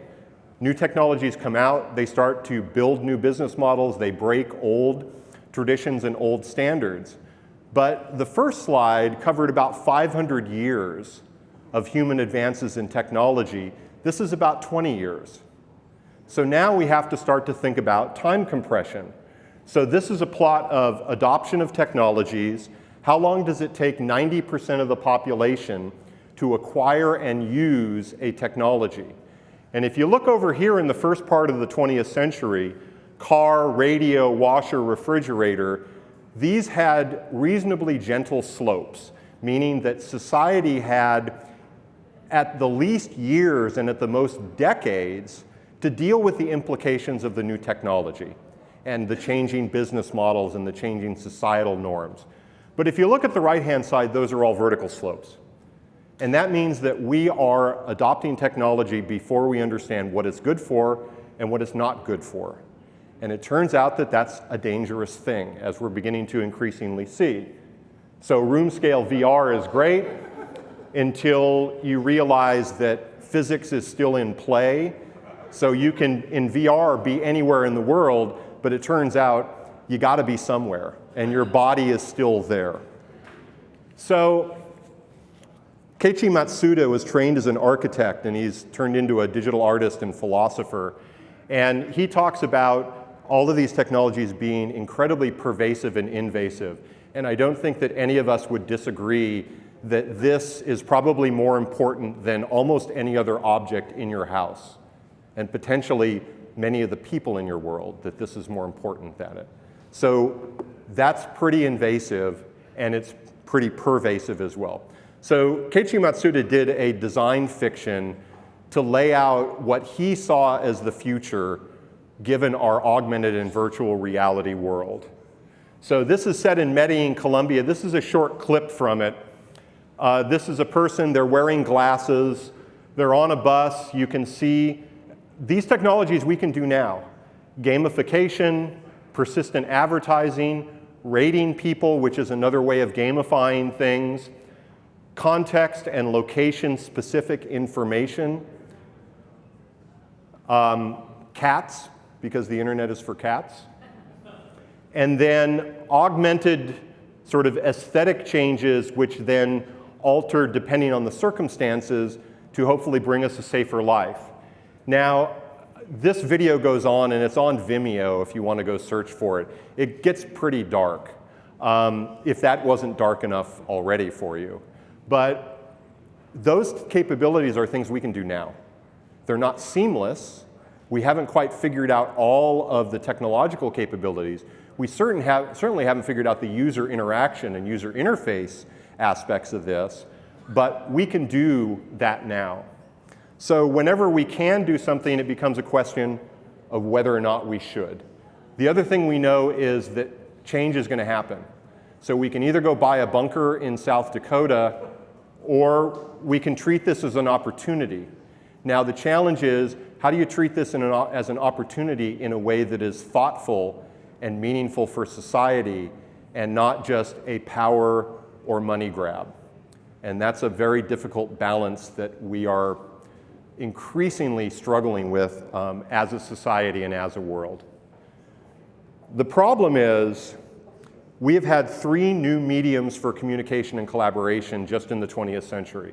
And I'm going to slide the 20th century back to 1995. 1995 is the year that Netscape went public. How many people know what a Netscape is? The older crowd will, the younger won't. Netscape was the first viably commercially viable browser before Chrome, before Safari. So you have the internet, which now connected people and connected systems. The iPhone is only a little over 10 years old, so it's not even a teenager yet. And you can see how pervasive this is. Mobile changed everything. There was a period in the early 2000s where we had people coming to us in our research lab saying, we need to do mobile training. And so there were people that said, great, I'll take a PowerPoint deck and turn it into a PDF and put it on a phone. And they said, I've got mobile training. And we said, no, you took a PowerPoint, which was not particularly effective at training in the first place, and then you shoved it on a medium that's totally inappropriate for the content that you baked into that PowerPoint in the first place. So people were doing what we always do when we get new technology. We get a new technology, we don't know what to do with it. We look at a technology that's similar and we start to port content and experiences over into it. So when television first came, what did they put on TV? Radio plays. Turns out that a lot of the radio actors had a face made for radio and didn't make it in television. So this porting of experiences is nothing new, but because of our time compression, it becomes increasingly problematic. So the third new medium is all of the AR, VR, mixed reality. This has gotten a lot of false starts, and we've gone through a couple of hype cycles with AR and VR. 2020 will be the year for virtual reality. That's my prediction. And I've been predicting that since 2014, when we were already working in VR in our labs. The reason being, that's the year of the Olympics. The Olympics are in Tokyo. Japan is the home to Sony. Sony has a VR interest and a huge properties interest. So they have a financial incentive to try and get it right, and they can bake that into the set of experiences. AR will lag a little bit behind. Once Apple puts something out, traditionally Apple is the one that gets it close enough that the public is willing to embrace the technology capability. The problem is, digital is at the heart of this. So instead of trying to understand every single technology capability, I want to go to first principles. I want to understand digital, what it's good for and what it's not good for. And oh, by the way, I lied. There's a fourth medium for communication and collaboration, and that's artificial intelligence. And I don't even know what it means to describe it as a medium for communication and collaboration, but I'm convinced that that's what it is, and it will become. So let's look at digital, if that's at the heart of all of this thing. I'm a firm believer in yin-yang, so let's list the pros of digital. It scales. I can go to AWS, I can get essentially infinite web space, infinite computons, and I can just buy more of everything that I need. Your data, you have a computer that is more powerful than the systems that sent Apollo to the moon sitting in your pocket, and it's easy to modify and create information. So the whole remix culture in the early 2000s was driven by digital. It was very difficult to do that with analog before. But if there are pros, there have to be cons for this. So what are the cons? Your customers expect 100% uptime, and they expect everything to be free. Your data can get up and walk away from you. My extended family has been scammed. It's based on health insurance information. I can't even pinpoint the hacks that I know of, which were UCLA Health, Blue Cross, and Office of Personnel Management for the government. Those are just the ones I know of. So not only is it portable, but it's easy to modify. So Photoshop became a verb. And there are implications from our conversion to digital. The first is good news. You have capabilities that you never had before in your life. The bad news is that the first two are gone and they're never coming back until we start beating each other with sticks and stones. And we live in a surveillance economy. So Amazon announced a cashierless store a couple years ago. Everybody's following suit. That's based on surveillance technologies. That's how those stores work. The final one, which is the one that is most troubling to me, is which we live in what I call a post-evidence world. And you can Google deep fakes if you don't know anything about deep fakes. If you don't, Google it and then be horrified. If you do, then you know what I'm talking about. We live in a world where I can create a virtual version of any living human being and make them do and say anything I want them to, and people will not be able to tell the difference. That is a capability that has never existed at any time in human history. And oh, by the way, your toaster is going to talk to your refrigerator, which is going to talk to Amazon, and then the drone's going to drop the milk at your front door, and the drone will come in the front door because you, of course, gave it the passcode because you want your Amazon Prime to come the next day. Follow-on applications. Social media has been weaponized. It's also being used to debate most of the legislation going on in the federal government at this point. South Park basically pranked the entire United States a year ago. They had an episode where they were telling Alexa and Siri, or Alexa and Google to order a bunch of really gross things. And for people that had auto order checked on their Alexa, it was actually trying to place orders on Amazon.com. And then just the whole fact that we have willingly put microphones and cameras into our homes and signed that information away to third-party companies who are looking to make a profit, not to mention whatever the government is doing with it, is potentially troubling. We're looking at the Industrial Revolution times 10 or 100 or 1,000, depending on who you talk to, with regards to job loss. I won't even talk about this. Google Adobe Voco if you want. It's part of the evidence is no longer here. And so we thought the creative industries were safe from technology. Turns out that AI algorithms, this was 2.5 years ago, AI algorithms machine learning algorithms being trained on existing paintings created new art and it's sold at auction. And now before we're replaced by the algorithms, we're collaborating with them and working with them. So hopefully everybody knows Lyft and Uber is a transitional phase to driverless cars. So the whole gig economy for those two sets of companies is a complete sham. It's basically the drivers are providing the data to train the algorithm so the driverless cars can then be providing the transportation. The real world is no longer just physical. All of these things have very real impacts on our economies, on our families, and on our day-to-day lives. So I break the world right now up into 3 buckets. Physical is what we're doing here. It's continuous. Physics hurts. My ribs are killing me because I hit the asphalt at 50 miles an hour. Turns out your body doesn't like that. Augmented is where you wear something and digital stuff cohabitates your real-time world.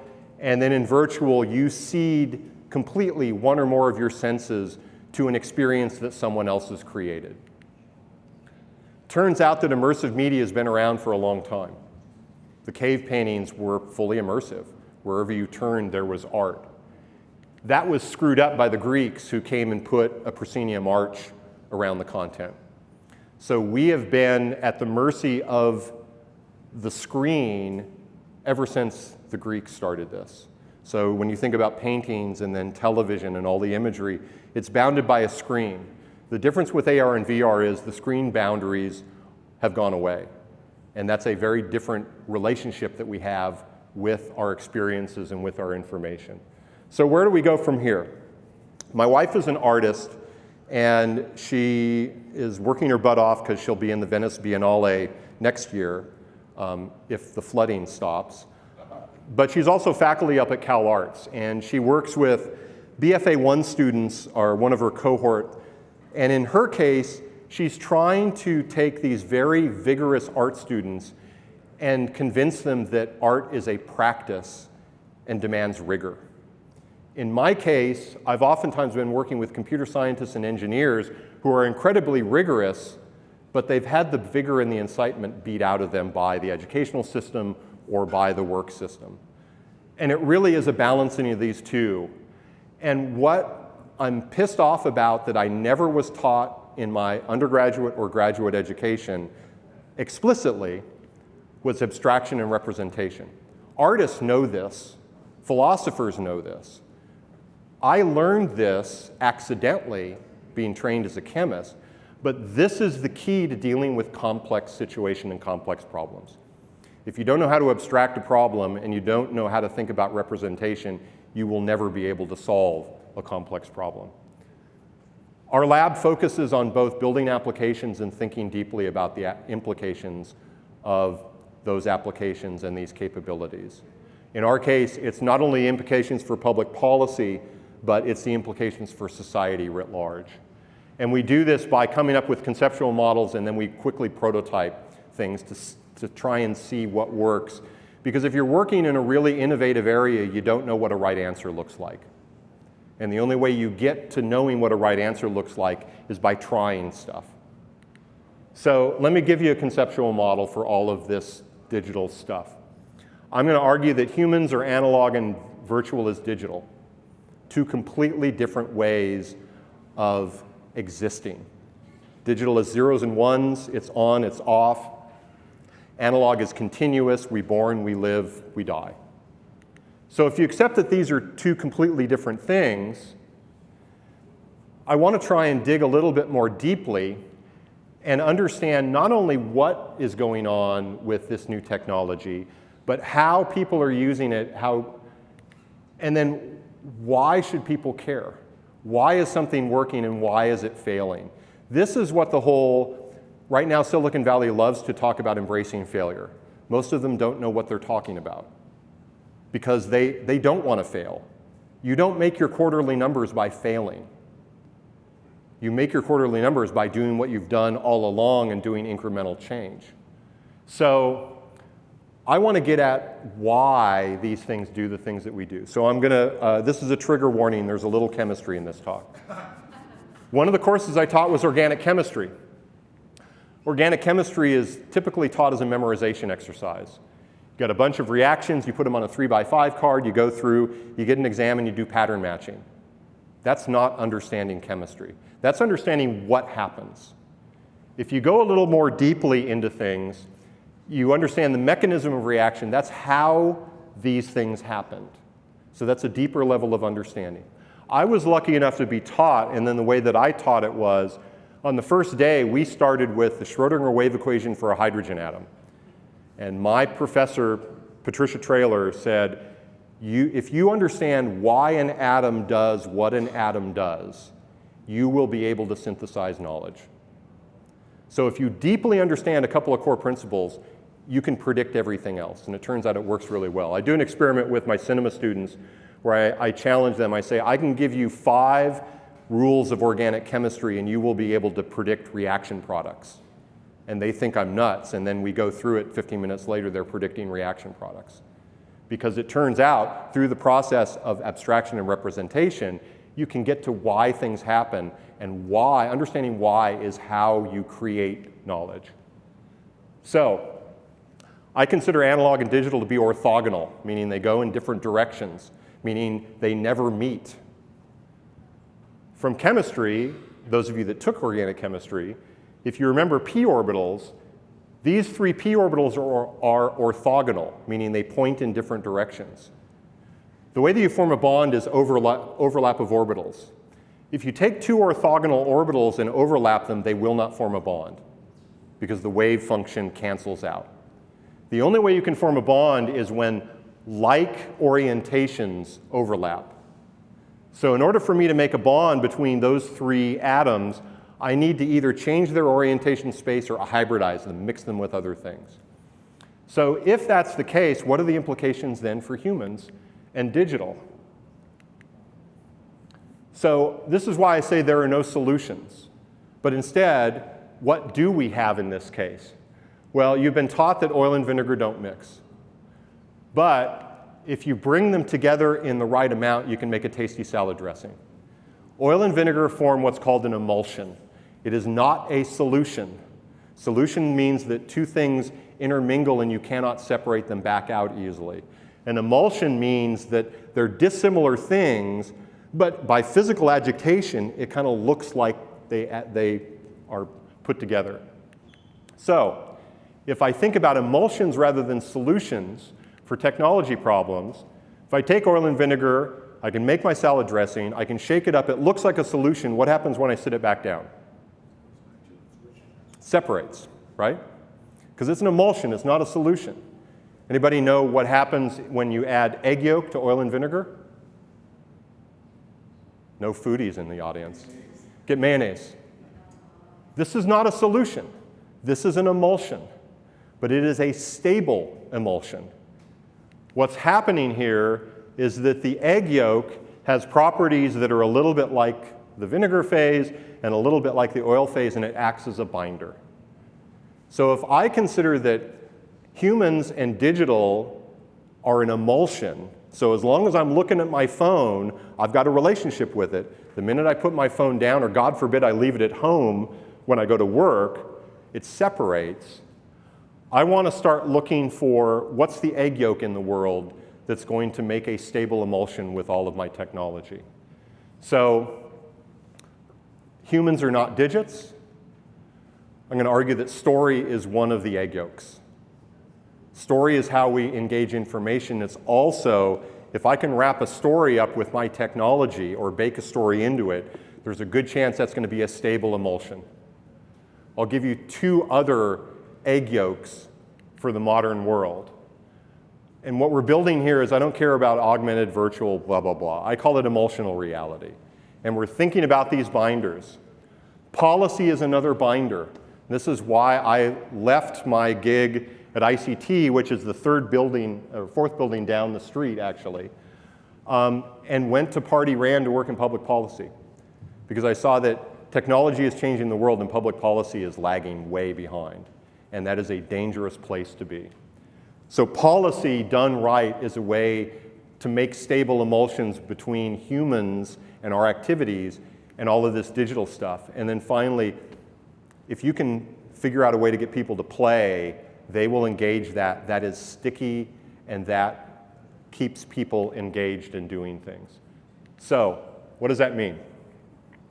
Let me bump up to a general thing, because people often say, wow, you work in a really innovative field. How do you innovate? And I say, well, I can't give you a talk on how to innovate. But since I've worked with the government for 20 plus years, I can give you a talk on how not to innovate. The first thing is you avoid risk. And companies do this out of survival. The second is that you don't want to fail. If you talk to any GSA, their number one rule is don't fail, don't screw up. Avoid screwing up at all costs. Be comfortable. Comfort is found in doing the same thing that you did over and over again. Focus on the outcome. We got to ship this product. We're going to focus all of our efforts on making this product. Problem is, once you ship the product, what does the market say? What do you got next? If you focus on your product, you don't know what you have next. And then we're going to sit down and we're going to have a creative brainstorming. It just doesn't work that way. So if I flip these, I maybe can get some ideas on not necessarily how to innovate, but at least how to try and create things that are sticky and have meaning for humans with all of this digital stuff. The first is you've got to be in a culture of experimentation. You got to try things. You can't sit there and have a theory about it and then go to market. This is why we've been doing user studies, and this is why we do focus groups. Those are versions of experimentation, the same thing that I was trained to do in a chemistry lab. The second thing is, I've lost track of the number of times where people have gone through, they're trying to solve a problem, they spend 90% of their time and effort coming up with what they think is the perfect solution, and then they go build it. And then they come to find out that actually it's not perfect at all and it's deeply flawed. I would rather build a 30% solution and learn something than build an 80% solution and have blown through my entire budget. Failure is there not as a stick to show that you're an idiot, but rather it's giving you the left and right bounds of what a right answer looks like. If you're working in a really innovative field, you have no idea what the right answer looks like. Failure is how you start to triangulate in on what a right answer looks like. This is the worst one for me. I suffer from CDO. Anyone know what CDO is? It's OCD, but it's in alphabetical order like it should be. You have to be okay with not knowing the answer, not knowing if it's going to work, and not really knowing how this thing is going to turn out. And a lot of people have difficulty with that. For understandable, humans don't like uncertainty. Instead of the product, focus on the process, because the process is how you're going to make your next product. So I view every project as fine-tuning and reinventing our process for our problem solving and prototyping things. And then finally, you got to try and make it fun. And you can't just test once. You've got to be constantly doing this. So it is exhausting. We are constantly prototyping, we're constantly testing, we're constantly trying to come up with new ways to do things. The power, though, of bringing either story or policy or play into this is it doesn't matter what the technology is, because that's going to change. There's always going to be some new technology on the block. So swap the tech out, you're always going to be dealing with people, and you're always going to need some sort of binder. You're going to need to figure out how to wrap a story around it. You're going to need to figure out how to get people to play. You're going to need to figure out policies around that. Because at the end of the day, technology is supposed to be serving humans, not the other way around. And it's supposed to enrich our relationships with other humans until we're all cyborgs and then Terminator comes. But you really have to focus on the end user, and the end user is a human. So I want to close with one of my intellectual idols, Richard Feynman. He was a brilliant physicist, won a Nobel Prize, also a mean bongo player. And he has a number of quotes, but this one is apt, and it's the reason why I'm standing up a lab at a public policy graduate program. You can have the greatest theory in the world. If it doesn't agree with experimental results, your theory is wrong. So that means to me that experimentation is the key. Now, the theory is still important. This is why we do conceptual models. I don't want to just do a bunch of one-off experiments. I need some sort of framework for guiding the experiments I'm going to do and see how they connect. That's what the conceptual models are for. But the model is not enough. You have to have this constant culture of experimentation. And that's all I have at this point. So, thanks.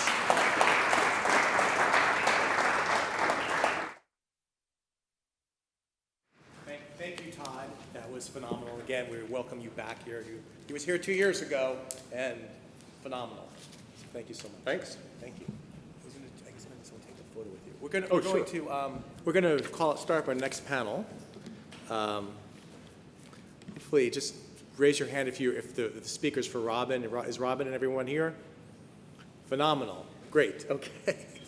So our next panel, just kind of give you a little housekeeping. We're going to go into our next panel, and then we'll have break for lunch. So that's what we're doing. Okay. Our next panel is called Over, Under, Sideways, Down, Classic Media Adapting into the New Media Universe. In this panel, we will discuss how classic film, television, and music businesses and distribution deals are changing to adapt the new media realities. Our panel is moderated by Robin Russell. She's an adjunct professor at USC School of Law. She has been a former executive VP of Business Affairs at Sony Pictures Entertainment. Robin was included as one of the Women Entertainment Power 100 for 5 years, and she has an extensive career including Senior Vice President of Legal and Business Affairs for Walt Disney Pictures. On her panel is a distinguished panel of experts. Tom Lane, Executive Vice President of Business and Legal Affairs at ITV Studio America, which is part of the ITV Studios Global Production Group. Prior to ITV, Tom was the Senior Vice President of Business and Legal Affairs at CBS Studios International and has nearly 15 years in CBS Broadcasting, most recently as Vice President and Assistant General Counsel. Next is Kirk Pasich, co-founder and president of Blue Élan Records. Kirk is a former music critic and personal manager who has been named by Variety as one of the top 50 entertainment lawyers in the United States, by the Daily Journal as one of the top 100 attorneys in California, and by the Los Angeles Business Journal as one of the city's top 10 litigators. Next is Marty Willhite. Marty is vice chairman of Tulco, an investment company faced on technological disruption. Previously, he was the COO and general counsel at Legendary Entertainment and a partner at Munger, Tolles, Olson. So without further ado, I'd like to welcome the next panel and look forward to their speaking.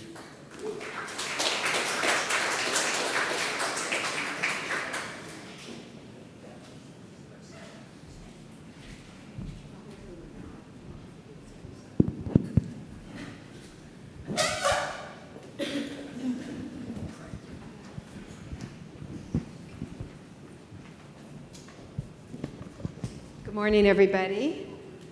Well, I'm Robin, and actually, you've already been told who we all are, but one of the things I do, particularly in my classes, and I do a lot of speaking, is people are always interested, I think, in where are you from and how did you get to where you are actually now? And I'm going to take 2 minutes with each of these incredibly accomplished gentlemen. Where am I from? I'm from Los Angeles, California. Did I have any particular interest in entertainment or technology when I grew up? No. I was a hippie. I was an anti-war demonstrator. I went to college at Berkeley, went to law school up there, came back, was going to be a lawyer, and then, as they say, how much is luck, how much is brains, got literally recruited to be a music lawyer at a boutique entertainment law firm, and really knew nothing about music, fell in love with it, and then moved into the movie studios and gave up being a lawyer and spent 25 years as a business executive at the movie studios. Since I left, I'm determined to keep my brain active, and I've spent the last 5 years really studying.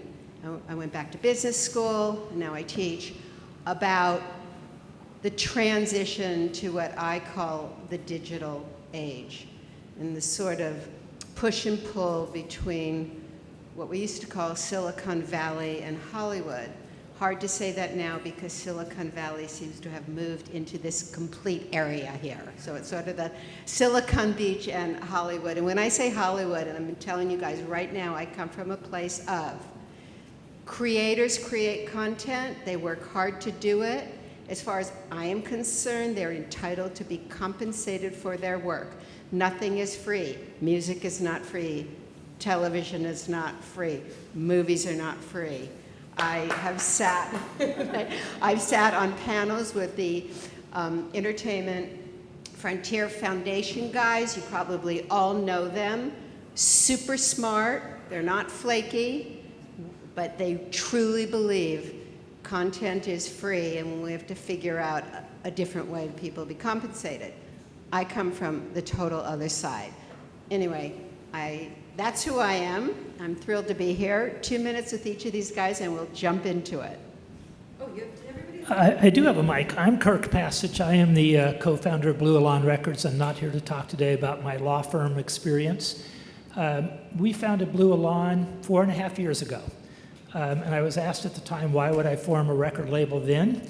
And the answer I gave, and I told these guys yesterday, was because I lost my mind. It's the only possible explanation when music is basically free, content isn't paid for. Half the kids out there, and by kids I mean under 18, you hold up a CD and they go, what's that? So forget talking about LPs or things like that. Now we're in an interesting place. We have over 30 artists on our label, and they include folks that have won Grammys and have sold tens or hundreds of millions of records, and they include brand new artists. And they all ask us the same question, which is, how do we sell? And my answer is pretty much, unless you're Taylor Swift or someone at that level, you don't. You have to do the so-called 360-degree deal. Here's the statistic. There were 70,000 records released so far this year. Less than 1,000 sold more than 100 copies. That's the world we're dealing with globally. If you think back on that song called Happy, that was the rage all those years ago, 40,000 physical units worldwide. So it's a very different world. How many records do we have to sell if we invest only $25,000 in a record? How many do we have to sell if we go through Amazon and the rest of the world? 70,000 to recoup. Now just think about those numbers I told you about. So that's kind of my world now, the convergence of music in digital. And we have digital TV series now that we launch through YouTube and things like that, but it's all about being on the road. So when you stream, remember that song you're listening to is generating 0.06 cents for everybody involved, all rights holders. And that's the world that musicians live in today. And so, yeah, I have some views on the convergence of technology and digital with the real world of music and entertainment. This on? I'm Marty Willhite. I haven't told my story in 2 minutes. So I grew up in Pasadena, California. Didn't want to be a lawyer, never thought about being a lawyer. Certainly never thought about technology. In college, I had a double major in philosophy and Spanish literature. I wrote my thesis on Chilean poetry. That meant I needed some vocational training, and I went to Loyola Law School. Carl Mannheim is in the audience here. I took Constitutional Law 1 and 2 from him, and I think about him every day when I think about what's going on in the world, because I understand the Constitution a little bit because of what Carl taught me. I had the great good fortune of joining a fantastic law firm, downtown Los Angeles, doing not entertainment things. I represented insurance companies, public utilities, property companies, and had the second piece of good luck is I fell right on my ass into an entertainment transaction in 2009 when I represented the William Morris Agency in their merger with Endeavor. I didn't know anything about the media or entertainment business, but I'd seen a lot of different patterns. There were some patterns in play there, and after that transaction, I was a desirable commodity, got a lot of calls, did a lot of work, but I was bored. So 2011, I joined a small production company, had 11 employees, ambitious CEO who wanted to literally change everything. So we built, meaning I and the talented team there, an independent TV studio from scratch, a video streaming and SVOD platform from scratch, production capacity from scratch, and a China business from scratch. That company got sold for close to $4 billion 2 years ago. There were 400 employees by the time I left, and I was the COO. Didn't know anything about any of those things when I went into it, but you got to solve problems. You have to move fast. I love the person who just spoke in front of us. I could have listened to him all day. We weren't afraid to fail. We failed a lot, but we had a decent amount of success. I'm out of media right now, but we're in the disruption business. The new company has $300-400 million that we manage to find boring sectors of the economy and disrupt them with technology. So we're disrupting recycling, medical apparel, and corporate security right now. And my dream is to buy a spirits company and disrupt how booze is sold. There's a lot of regulation. So that's how I'm here. Hi, I'm Tom Lane. I'm from Queens, New York, and I never aspired to be an attorney, and I never aspired to live in LA, but now that I'm here and doing this, I wouldn't change anything. It all worked out for me. And like Marty, I've got a proud story of failure that brings me here. I wanted to be a jazz bass player. That was my goal. And I had a really great teacher. Some of you guys may have heard of a fairly famous jazz bassist, Jaco Pastorius. And I got to study with Jaco for a year. Well-known guy. True story, Jaco told me he wished he had gone to law school because he didn't know his rights. And he had gotten screwed over. And a little bell went off in my head because by sitting with this guy, Jaco, I realized I'm not on his level. I'll never be as talented as this guy. I'll never be as good. And if he had to do it all over again, he'd be a lawyer and he'd be representing artists. And I thought, that's what I'll do. I failed as a bass player. I'm going to make it as a music lawyer. Well, I failed at that too. I tried and tried and tried after law school to get into a record company, a music publishing company, a music law firm. Nobody would have me.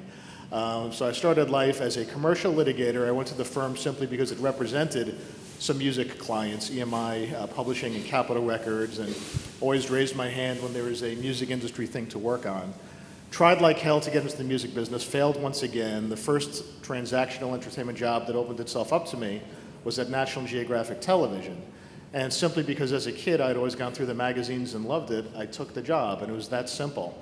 I have had a bit of a guiding principle in my career, which is align yourself with the things you love. All of the jobs I've ever had, I did it because I had a certain love that attracted me to that gig.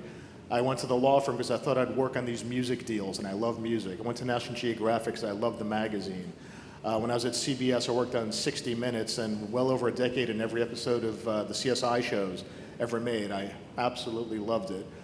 I then spent 2 years selling shows in the distribution business. Completely lost my love of the business. I might as well have been selling cars or jet engines or t-shirts out of the trunk of my car. I had no passion for the selling of product. It's the making of the stuff. I think it's because I'm a frustrated musician and I wanted to make beautiful music. I like being part of a team that makes cool, fun TV shows and sells them. And that's what I do now at ITV, where we're an independent studio. It's kind of like where Marty was when he had 11 people in his shop. I have 18 people in my shop. But we've got a couple of high-profile things in production right now that we're very excited about. Stay tuned to TNT in June of next year for Snowpiercer, starring Jennifer Connelly. We're working on that right now. That's our big ticket item. Okay, so we all spoke yesterday, and Marty, I love the term that he used. He kept referring to the companies that I grew up with as the major incumbent media companies. And to set the stage for our conversation, I'm going to go over what that meant. So when we all started, I'm pretty sure I'm the oldest, we had the movie studios. We had Warner Brothers, Universal, Paramount, MGM, Columbia TriStar, the Walt Disney Company, 20th Century Fox, and we basically had 3.5 FCC licensed national broadcast channels. We had ABC, NBC, CBS, and then what I call the FBC/CW, which was about a 50%, but was subject to the FCC licensing, preceding the multitude of cable operator channels. Where are we now? Warner Brothers just was purchased by AT&T. Universal owned and owns NBC, purchased a number of years ago for virtually no money at all by Comcast, the smartest deal anybody's ever done. Paramount, which also is the MTV networks, in case you guys did not know that, part of the Viacom family, in a huge battle right now with CBS. Will there be a recombination or not between Paramount, CBS, and or Viacom, or spun off?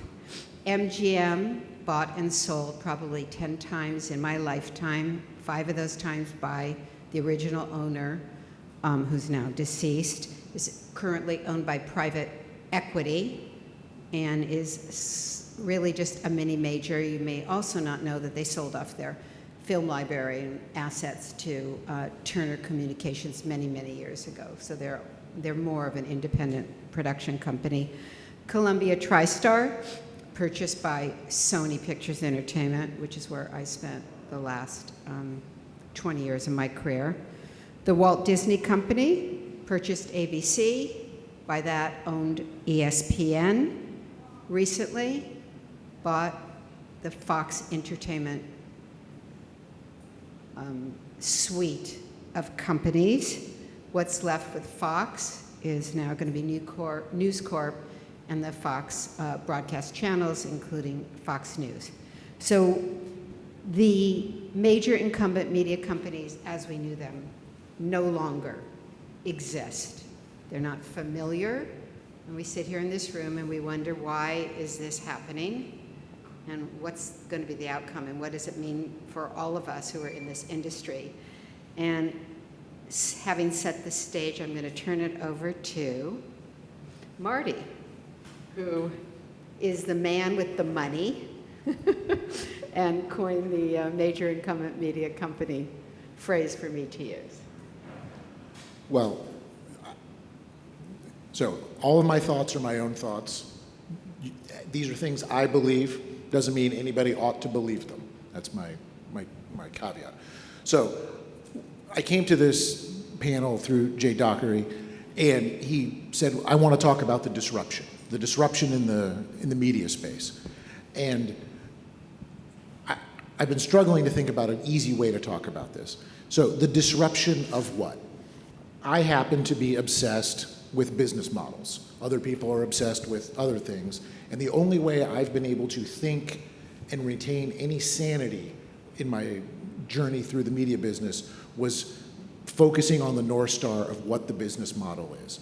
And I think technology, by technology in this sector, it's digital distribution of content, disintermediating the content from the end user. For decades, we've had movie theaters, home video, selling the same product multiple times and cashing a check every time something got sold. That is being profoundly disrupted. And every time we were brought a new business venture, I would go back to my office, ignorant and afraid, and think about, how do people make money doing this thing? And will we be able to make money doing this thing the way it's been done before? So I believe that the major incumbent media companies, I didn't realize I'd coined a phrase, but I like it, have been making money, creating content, and selling it through channels. Selling it through the theatrical channel, through the home video channel, through the pay TV channel, the international TV channel, the free TV channel, and then, syndication over and over and over again. And a huge apparatus has been built around that at every one of these companies. Very difficult to be an independent studio unless you were owned by a major media company. People can do it. We've done it. Others have and been successful, but it's challenging. I believe that that entire ecosystem is being disrupted and destroyed by, and I'll use as avatars for this, Netflix, Amazon, people who can deliver content direct, on demand, without making an appointment, for a monthly fee. That is an extraordinarily different business model than what people have been living under for the past, 50 years. And it's entirely and profoundly disruptive.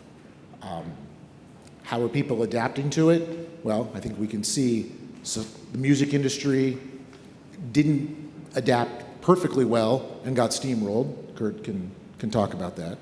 Although people are consuming more music than ever before.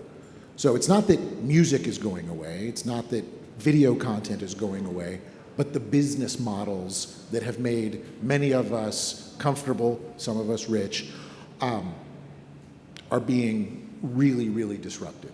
And so that's what I think we can talk about today. And then I'm going to turn it over to you, because content creator and producer, and Is this good for you, or is this going to hurt you? I consider it good for me in my wearing my content producer hat. I do feel like I'm sort of a startup scripted production studio because it's just me and probably a total of 20 people making this content here in LA and selling it to buyers, but I am within the bosom of a publicly traded company which runs the largest commercial network in the UK. I believe they're under stress. I believe that they're in the front lines of disruption because they run a linear network, and just like the linear networks here, they're under stress by the streamers, which have a much more efficient content delivery mechanism, streaming on demand straight to the customer for a subscription fee, as opposed to the traditional linear advertising model. They're under stress, they're thinking about it, they know it. My company has announced plans to double down on their OTT SVOD offerings, so we're all waiting with bated breath to see what that looks like.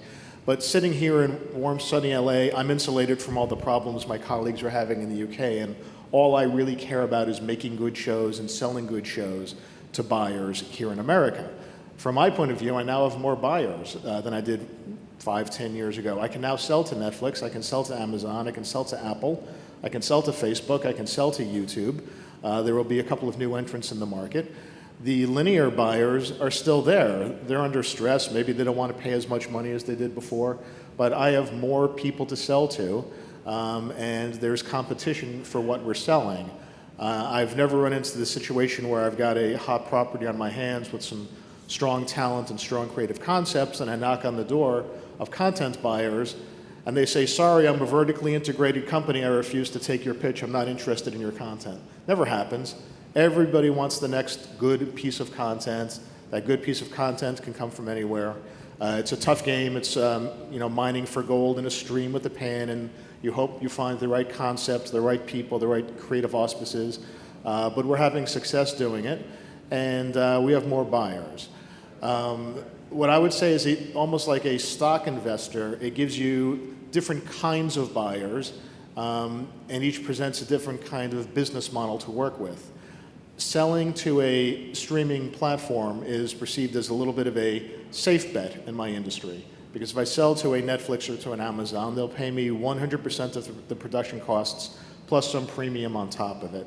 So that's great. That's like buying a CD. You know that you're going to get a return on your money, but the downside is your return is capped. You can almost tell from day one what your return is going to be. A longer bet is to produce something at a loss, what we call a deficit. And if it costs $100 to produce this piece of content, I may convince a domestic linear network such as TNT or USA or CBS to give me anywhere between 60 and 80% of the cost to create that piece of content. And I'm then taking a gamble that what I produce is good and people like it. And if it's good, I can go around the world and sell it in other countries, and I can sell it in other platforms, and I can put it in video and merchandising. By sheer dumb luck, when I moved out from New York to LA, the first thing they gave me was CSI, and CSI was just a twinkle in our eye at the point in time. And I grabbed onto that rocket ship and rode it for quite a while. Well, that was deficit finance. The day we produced that show, the company booked a hefty loss because it was produced for the astronomical sum at the time of $4 million an episode, and we were losing over $1 million an episode the day we premiered that. Well, because it was such a hit and it went on for so many years, our return on that was way beyond any kind of return I could get from a safe bet, a CD investment or a sale to a Netflix or an Amazon. We got our return on investment on that was hundreds and hundreds of percent. The franchise itself wound up worth being over $1 billion, I think $1.5 billion to the company at the end of the day.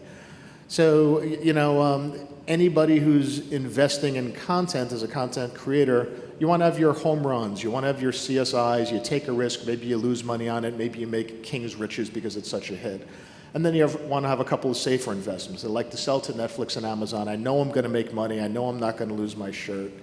And then you could sell to YouTube or Facebook, who are stepping somewhat timidly into the space. They're following the same business model as Netflix and Amazon, but their budgets are smaller, their premiums are not quite as generous. I think that's working against them, that they need to step up and compete with the people in their space, the Netflixes and the Amazons, to get the really good, compelling content. But I'm not intimidated at all as a content creator by the disruption. I feel it just creates more buyers and different kinds of buyers, so I can diversify the sort of contents that I sell. Who finances your production cost before you deliver to Netflix? Luckily, because we're a publicly traded company, we have a big pot of money sitting in the UK, and they're willing to devote that money. I'm sure they have credit facilities with banks, but they cover 49% of the UK in terms of the ad market. They bring in gobs and gobs of advertising dollars, which pay for my content creation. So that's the terror, Exactly. right? I'd say Marty brings up a really good point, because I'm on the board of a smaller company than ITV, and they don't have a parent with a huge bank account in the UK. And right now, the way Netflix is doing it is they're using bank money to produce their $13 billion of original programming. So this is off-balance sheet financing. This is a highly leveraged company. And I'm not saying that tomorrow they're going to say, okay, we're done, we're walking away. But the content creators who don't have rich parents are taking a lot of financial risk. And these shows are costing now $6 to $10 million per broadcast hour. $6 to $10 million per broadcast hour. The Crown, I believe, is their highest. I don't know the number. It was north of 10. More than 10 per broadcast hour. And it's third-party money. I promise you we're going to get to music, but I just have one other thing before we move away from this. You all know Netflix. They are the gorilla in the room, there's no question. Amazon is a little bit of a different animal in that, I was telling them yesterday how I talk about them. They want to sell you dog food and diapers, and that is all they care about. And if they're giving you a couple shows to watch in order to do that, great. But that's their business model, and obviously they're succeeding. But what is going to be the Apple, and now, as of a couple weeks, huge announcement, YouTube Red, which is changing and its name. What's their play in this space? You said you're starting to deal with them. They're not spending enough money, Marty. What's your point of view about Apple and YouTube getting into this over-the-top space? Well, I don't presume to speak for, I would love to know what Apple and YouTube are thinking, then I wouldn't have time to do these kinds of things. But I see the business model of owning your customer. Netflix owns its customer. Amazon, I'll get rid of a lot of things. I can't get rid of my cell phone or my Amazon Prime subscription, because then I don't know how to buy anything anymore. But owning people who pay you every month your subscription, or every year your Prime membership, plus all of the transactional revenue that they make from you, is incredible. That's an incredible thing, spread globally. Just multiply, subscribers by people in the world, subscribers, people in the world, times $10, $12. It's a lot. So if I were Google, who had all of your data from all the YouTube viewing you've done, I would think, I might be able to convert some of these free YouTube people into paid people. They're in my funnel already. I can bring them down cheaper and then wake up with a business that's generating several $1 billion a month to me. You can afford a lot of content if you're doing that. When you're an independent, we were independent, we had to borrow money from banks to make content, to sell to Netflix, and then wait for the Netflix bucks to come through, which you could do it. You could finance that. You kind of knew what your zones were. That's scary. And then Apple, I just feel like they're the very best at owning every aspect of us. The one thing they don't own is what we consume. So they want to do that. Okay, and that's a good segue for music because obviously Apple really did with the iPod and then the smartphone, which allowed music and the download, really took the music company by surprise, sadly. They should not have been surprised, but they were. And I can speak to that from a somewhat different perspective because when we formed Blue Élan 4 years ago, we came in with our eyes open, or at least we thought we did. We didn't foresee the decline of downloads. We were betting on vinyl, and vinyl still has an uptick, but it's such a de minimis portion of sales that it's totally irrelevant. What are new bands or bands that go out and play 300 nights a year before 200 to 400 people selling? I kid you not, 8 tracks and cassettes. And t-shirts. But we are now placing 8-track orders. I thought that stuff died in the 1960s. But 8 tracks cost $13 a pop to make, and they sell them for $25. So there's this hot 8-track market. I held a CD up before some college kids, and I was literally asked the question about what it was. I didn't even bother to hold the LPs up that we release. It's pointless. But in this marketplace, I can give you an example of what the disruption is. We signed an artist early on in our life who'd had 27 Blues Music Association awards and one of 2 women in history to win the B.B. King Blues Entertainer of the Year award. In that first year, we had 9 top 40 hits on blues radio. We had the #1 album worldwide on blues radio. We got a Grammy nomination on that record, her first in her career. We invested $70,000 in that record, all in. I think that by middle of next year, we will have recouped. So that's what we're dealing with, the #1 blues album in the country in a year. And it'll be the middle of 19 before we recoup. And by the way, we are the most artist-friendly label. We are not publicly traded. We have turned down investors because we want to do it a different way, but we have invested millions in our little vision. What would that same fact pattern have been 20 years ago? Night and day difference. 20 years ago, everybody would be happy, should be offered a lot of money. We've had albums pretty much on every album chart. But let me give you an example. 1 million streams is a big deal these days. 1 million streams generates less than $4,000 to us, and from that we pay our artist. So you can do the math to figure this out in terms of what it's like out there as a working musician. There are labels disappearing left and right. But I'm apparently a slow learner. I owned the oldest independent bookstore in Los Angeles, this thing called the Mystery Bookstore. Every mystery author that you know of, all the big names, signed there and did book appearances there. And Amazon, when it was busily destroying 85% of the independent bookstores in the world, we were the last standing one in West LA by UCLA. And we went down too, and I remember all the authors coming in that night for our goodbye party. And a bunch of people came in and talked to us about how much they would miss us. We said, well, let's check your name so I can go in our database. And over half the people that said they frequented our store, how much they missed us, had never bought a book there. They came to our store to get the recommendations from our staff, and then they would order from Amazon. Because, for us to buy a book, we could buy the book cheaper at Costco than we could get it from the book companies. Well, the music industry didn't learn from what happened to the book industry. And you'll see Amazon rolling out now. They're rolling out 450 brick and mortar bookstores. I use that term loosely because they're pretty much not like any bookstore we ever had. But when I listen to these conversations and I watch what's happening in music, I think the folks in film and TV need to be really careful because I see no signs that what's happened to the book industry and what is happening to the music industry is not going to happen to those industries.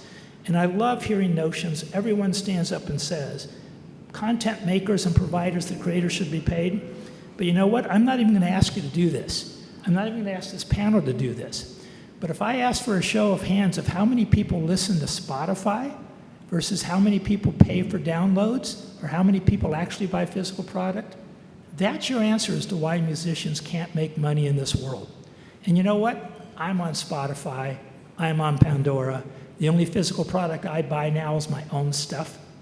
But when you sit down with an artist like Rita Coolidge, who has all those Grammys from years ago and top 10 songs, and she can't get radio play on American radio, Because what the heck, she's only sold 55 million records, but she's 73, and no one gives a damn about somebody who's 73 on American radio.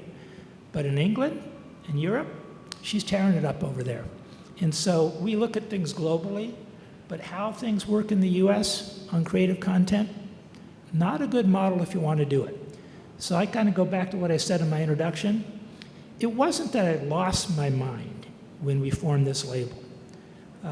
It was because I believe that it is an exciting time, that things can come out of disruption, sort of like the whole idea of crisis and opportunity.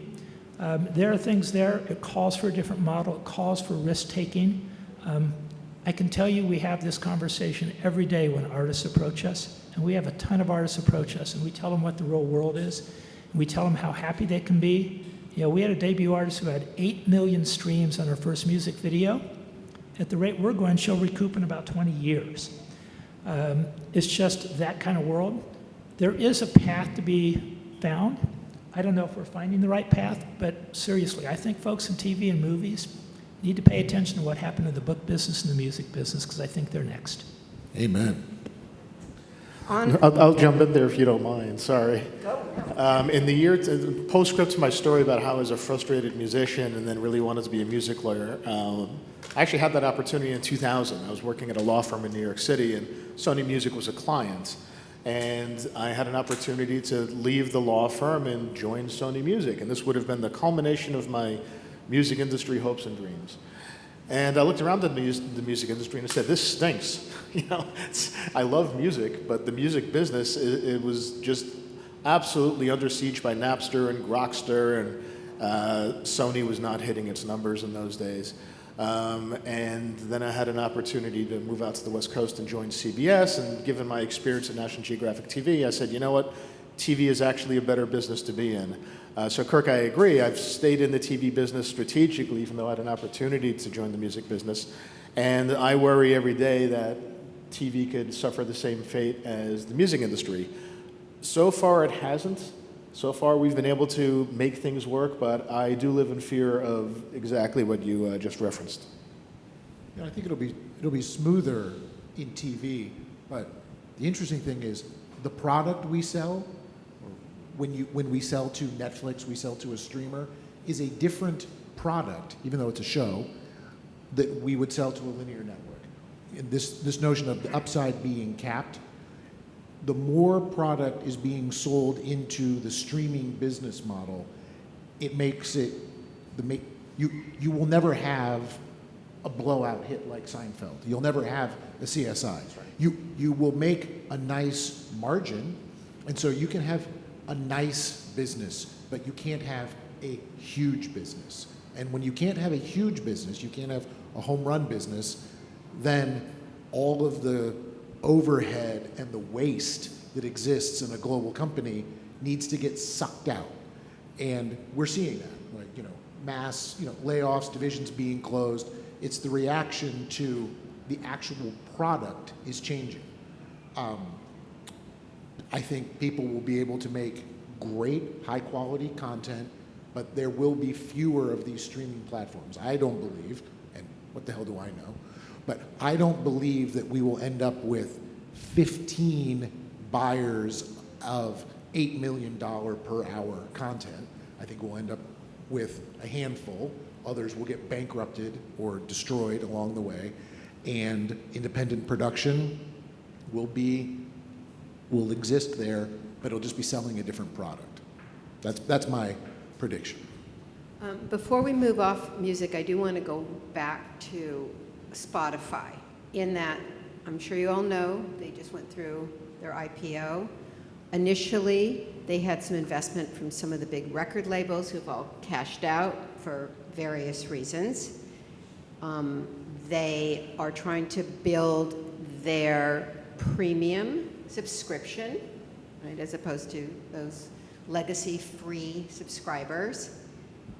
And they are the largest streamer of music in the world. Am I correct about that? 52% of the world market share. Okay, 52%. And yet, they are far from becoming profitable. And their principal reason that they say is that because 70% of all the revenue they take in, they have to pay out for rights. I don't know who they're paying, but it's not artists and it's not the independent labels, at least. Okay, so can Spotify, in the next 12 to 18 months, turn itself around and help to turn around the music business? I don't think Spotify will ever turn around the music business. It's going to require a completely different approach to music. You can take a look at for example, music videos is the perfect opportunity. If you take a look at a high-profile music video from somebody who's not one of your top 50 artists in the world, let's say, you can spend $50,000, $75,000 on a single music video now. You can do a lyric video for $1,000. It will have the same impact on revenue for the artist and the label that the $75,000 music video does on whatever format you want to track it. Physical sales, downloads, streams, all of it. So in this world where everybody has access to everybody else, it's a content overload between the garbage that comes out and the good stuff. And there's no easy way to distinguish one from the other between people posting their own reviews, boosting their Spotify numbers by spinning and gaming the system. So it makes it very difficult. But when you walk into it, and look, I don't think Spotify is a bad idea. I kind of like the whole concept. It makes music accessible in ways that otherwise wouldn't be accessible. It's extraordinarily user-friendly. I find things on Pandora with their algorithms of bands I've never heard of, and I've been a music junkie for a long time. So I think those things are good, but the problem is people have to be able to make a living. And it's really hard to do at any level in the business now. So I welcome what Spotify is doing. Somebody has to think about how to make it work for the people that make the content. Oh, I was going to say, I don't, if I was asked that question as a live drill, I don't know how Spotify works. So I would go to their public filings, and I would sit back, and I invite anybody to do this, and I think about how do they make their money? And it's from the revenue on the premium and the ad sale on the free. And you kind of add that up, and I'd look at how they spend their money. And if they're spending a huge amount of money on, and maybe they made a bunch of bad old deals with the label so they could have content up on the system, and those old deals are a drag, I would predict that when those deals term out, that content's not going to be available on the platform, and no one's going to be able to buy it or listen to it anywhere unless they download it, which none of us will do. And so that would argue that new content coming out will be on the platform, and they'll probably set up their own label to have their own, they'll go to the musicians and say, here's how the world works, you musician, you don't make a lot of money, but sign with me, I'm going to buy out your world, your merch, everything, and I'll stream you, and that's what will happen. I don't know if that's going to be a good thing or a bad thing for the artist, but that's what I would expect to happen. Well, the thing I would say in that is Spotify is already doing independent outreaches to artists, and they're doing algorithms and platforms and services that speak to the individual artist. The financial side isn't much better for them. Artists still need labels or support of some sort. But in the grand scheme of things, to stack this up, Apple is 22% worldwide. And Pandora, which we love here, is less than 8% worldwide. So these streaming services and their reach, not as broad as you would think, but none of them still address the core problem of how do you tell a kid who wants to go into music how they make a living doing it. And when I watch these artists that tour, and I see what the expense is, and I see somebody like a Kelsey Ballerini who had a campaign that was millions of dollars to launch her, playing clubs like the Troubadour with a 7-piece band and a $20 ticket charge for 400 seats. It's hard to make money. And that's a woman who's had hit after hit after hit. So there's a big gap between the names you see at the top and, the other 99% of the world that doesn't even sell 100 copies of their CD. I certainly want to have some time for questions, but I want to just do one last thing, which is we're talking about direct relationship with the consumer, and there's 2 points I want to make, and this is something I really remind my students all the time. You cannot have mobile or computer or internet or Wi-Fi consuming of content without a provider. There is some entity up there, including AT&T and Comcast, and they're really the people who are talking to you, because you cannot live without an internet service provider. Right now, these internet service providers are acquiring these legacy content producers. And what is that going to mean to everybody in this industry? Not just in the US, globally, excluding China, where the providers are actually government-owned. Thoughts? Well, I have friends who are afraid of that. I have friends who, all my friends in this business work at legacy media companies, and they're all being taken over by the Comcasts and the AT&Ts of the world. And frankly, those that haven't been taken over yet, the Viacoms and the CBSs, wants to get together so that they can then be acquired. And the reason these internet service providers and MVPDs are acquiring all of these entities is because they believe in scale, they believe in owning everything soup to nuts in a vertically integrated way. They'll own the content creation, they'll own the pipeline, they'll own the subscriber. It's a terrifically efficient business model. Friends of mine are scared. It changes the way they've been doing things. People get made redundant. People lose jobs. They're not going to be able to do things the way they did it before. I'm of two minds about this. Look, as a consumer and as a subscriber, I love Netflix. Who doesn't love Netflix as a consumer? It's such a fabulous product. I adore Amazon. I buy most of my stuff from Amazon. I think it's fantastic. And in a small, selfish way, I worry about losing my job or changing the way I do business or not being able to recognize the same profits I've recognized before. But if I take a step back, a macro view of it, it's we have to adapt or we have to die. And Netflix and Amazon and Apple aren't going away. They've built a better mousetrap. It's a more efficient machine.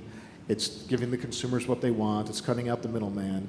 And I think the people who get with the program and adapt to the new reality will be fine, and we shouldn't wring our hands and worry so much about it.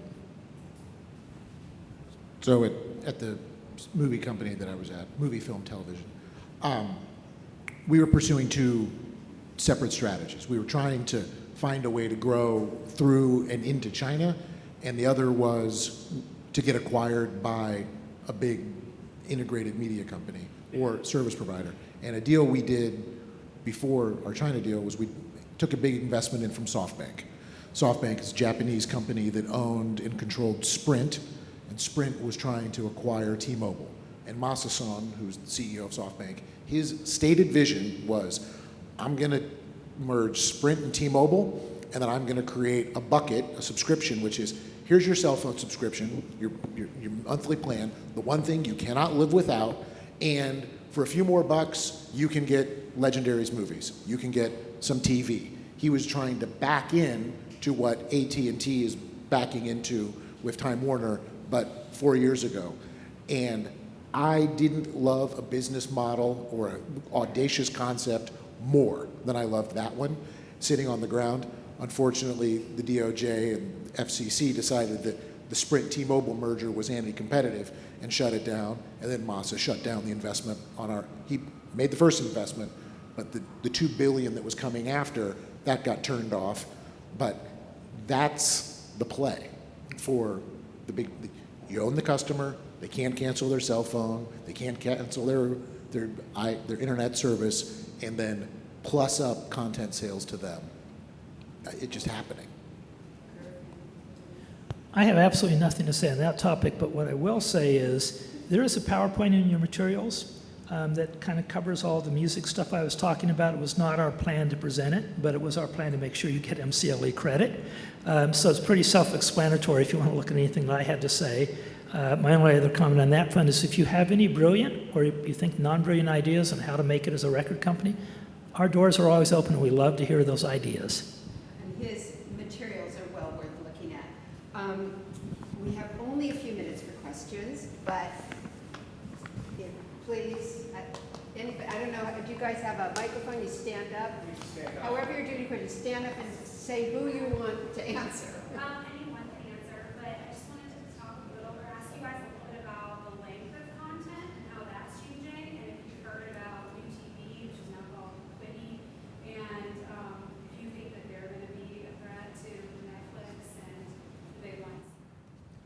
I'm happy to take that for two reasons. One, my company is invested in Quibi, so we're a partial owner.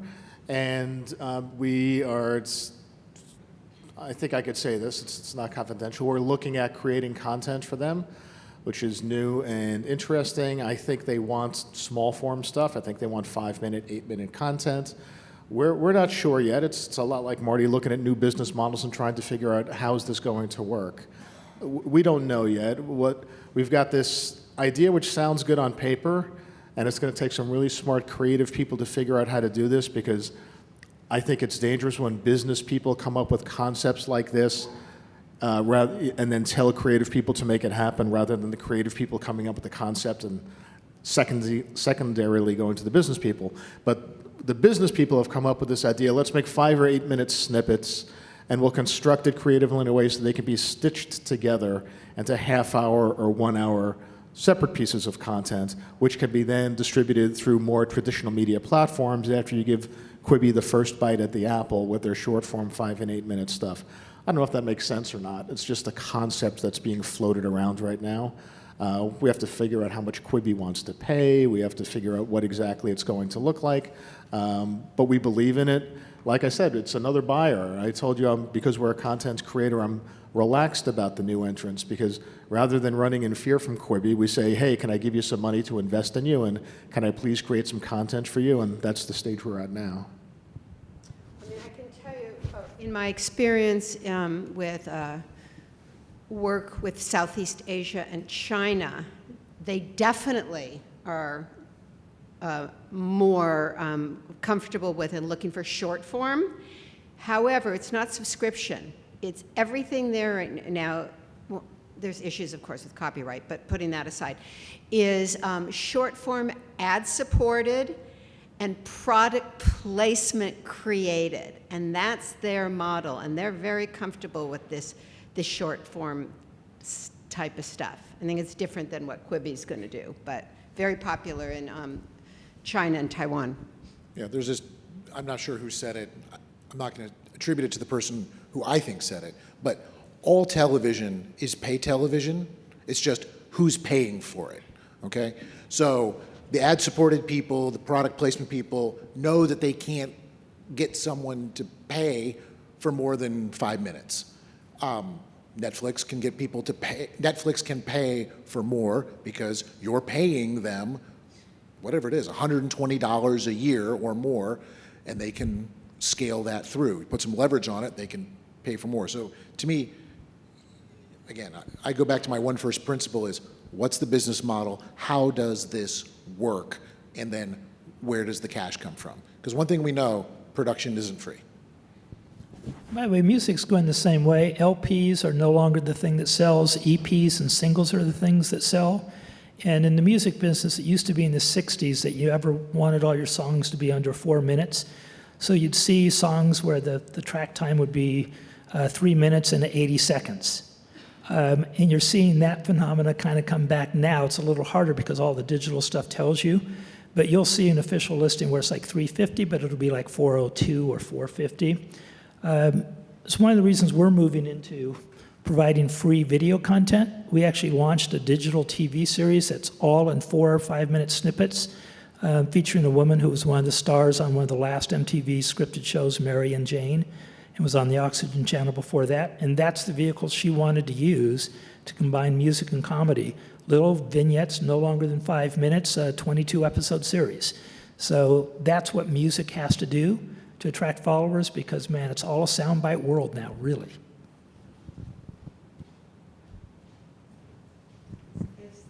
Is there any other questions? I had a question that I think you were talking about business models, and I would actually use a real world example.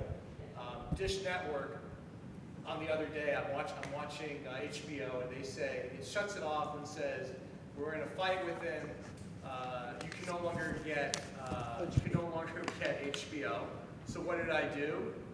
Canceled my HBO through Dish Network, went on Amazon and bought HBO. Meaning that we're talking about business models. Business models change like that. The consumer can easily go on another platform. And how do these companies do it when basically it used to take a lot of time. You could basically change an entire business model within days. I'm sure I'm not the only person that did this switch. You want to? Yeah, I think that's really upsetting to Dish Network. My view is that the disruption here is technology, the ability to instantly swap your pay, instantly change your consumption habit, turn off, turn on, will collapse certain major incumbent business model structures. And if I owned a broadcast network right now, I would be unhappy. And I would be looking for a way to stack rights, go over the top, get people to pay me directly, because it's all happening instantly. Your example, your experience, to me is emblematic of how rough it could be. It reminds me of an experience I had while I was at CBS. CBS was carried by Time Warner, and I got kicked off of Time Warner for a while. And you made the good points that, look, technology is a run around that. If there's another way to get your CBS other than Time Warner, you could do that. At the time, CBS's strategy was to have undeniable content. So we had the NFL rights, and Time Warner customers were up in arms. The only reason I'm going through Time Warner is because I want my NFL, and if I can't get NFL, screw you, Time Warner. I'm going to find some other way to get my NFL. Since then, CBS has gotten with the technology program. They've developed CBS All Access, which is an OTT offering. They're doing $4 to $6 million an hour original 1 hour content, Star Trek, among other things. So I think they're going in the direction of being a real technology play. CBS All Access will be available via multiple content providers. I'm sure you can go home and find it on your Roku box or Charter Communications or whoever you have. But the strategy is to have content that the consumer can't live without and give the consumer various means of getting to that content, so we're not beholden to the Dish Network, so we're not beholden to the Time Warner. And, using the music example, and in the presentation I did, you can see the actual numbers. But when we go through a distributor, and I'll use the CD as an example, we get 30 cents a CD that we sell. When we sell through our website, we get $5.90. Don't the Comcast and Dish Networks of the world also have issues? I mean, now with OTT and basically your phone is your method of consuming, they're kind of irrelevant today in many respects, or they're becoming less relevant. I think less relevant. It's the person who provides your internet. The question was, don't all network systems have some trouble? Look, I would love to be the person who brings you the internet. That AT&T, Verizon, Comcast, they bring you a durable, high-speed internet connection. You can build a lot around that. And I don't understand 5G, but I think it's going to be just even, I'm not going to need a cord at all. But yes, you want the pipe. I often think it comes down to who's going to build the most compelling, most efficient user interface. I had an experience recently where I bought a new smart TV, and you plug in the smart TV, and the TV comes bundled with Amazon and Netflix and YouTube, and it's right there. It's part of the TV. But then I plug it into my cable provider, and Charter Communication goes, wait, here's our platform, and then you can get to your channels and your apps via the Charter platform. But then I also have a Roku box, and then I plug that thing in, and I'm just devilishly confused. Oh, which remote do I reach for? Do I reach for my Roku one, my smart TV one, my Charter Communications? I've got all these damn remotes lying around, and I pay somebody some money to give me a universal remote so I don't have to deal with all of them. But why do I've got all these remotes? They all want to own the customer experience. They all want to own the user interface. Apple has always proven tremendously adept at having a great user interface. I think Roku right now has a great interface. Somebody's going to come up with the best version of that, and people will migrate to it just because it solves the frustration problem as a consumer of which damn remote do I go to? Or someone will win the war of attrition. And just one last point about Dish and HBO. If any, I mean, this is the legal professor in me, if anybody followed the Warner AT&T, the appellate brief, which was filed by the Department of Justice a couple months ago, exactly predicted that HBO would go dark. And so I suspect the timing of this might have some political undertones. And I will leave it at that. Thank you so much for the.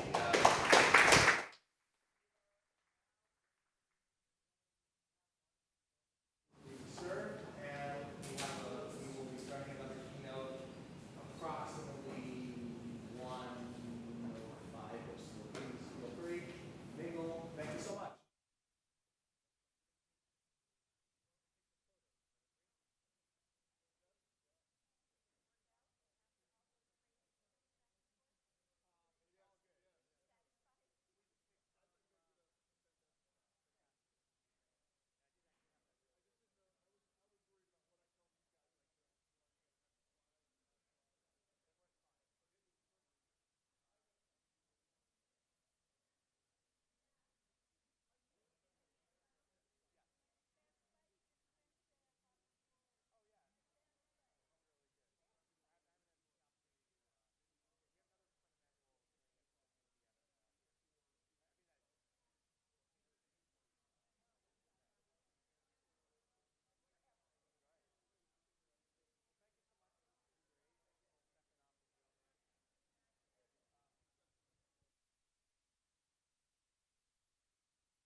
Hi, everyone.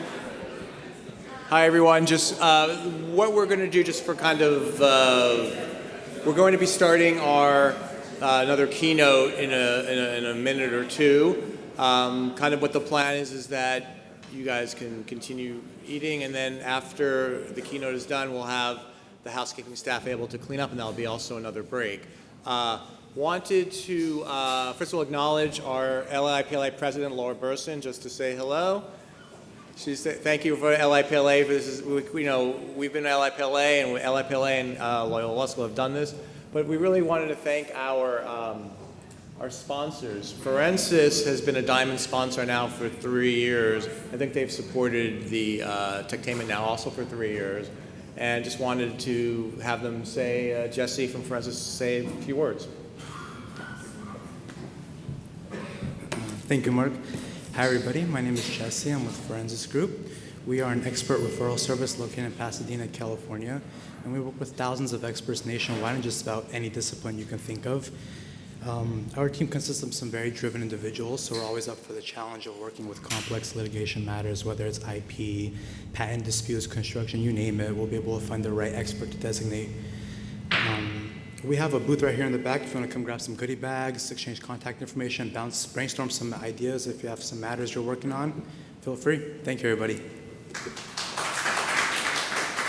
just call up Professor Jay Doherty. Jay has been part of our TechTainment planning committee for many years.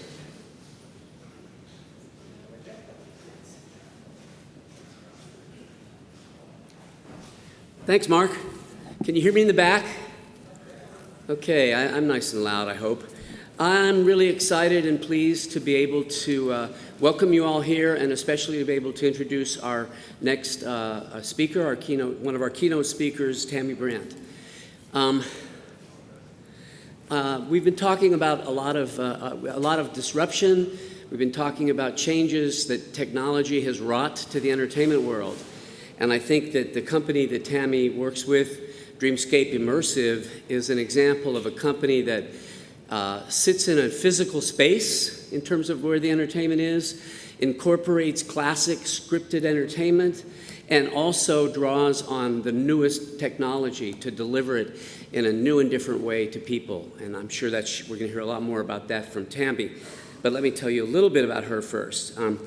Tammy is the Chief Legal Officer of Dreamscape Immersive. And she comes from a business and econ background and went to Notre Dame Law School, clerked for the Sixth Circuit, worked for some big corporate firms, Jones Day and Shepard Mullen. She moved into the private sector, worked for several big companies, including a software company called Service Mesh that did next generation IT, and got involved in the venture capital side of things with these high-tech companies. A company called Computer Science Corp. Later became DXC Tech. Was a software company.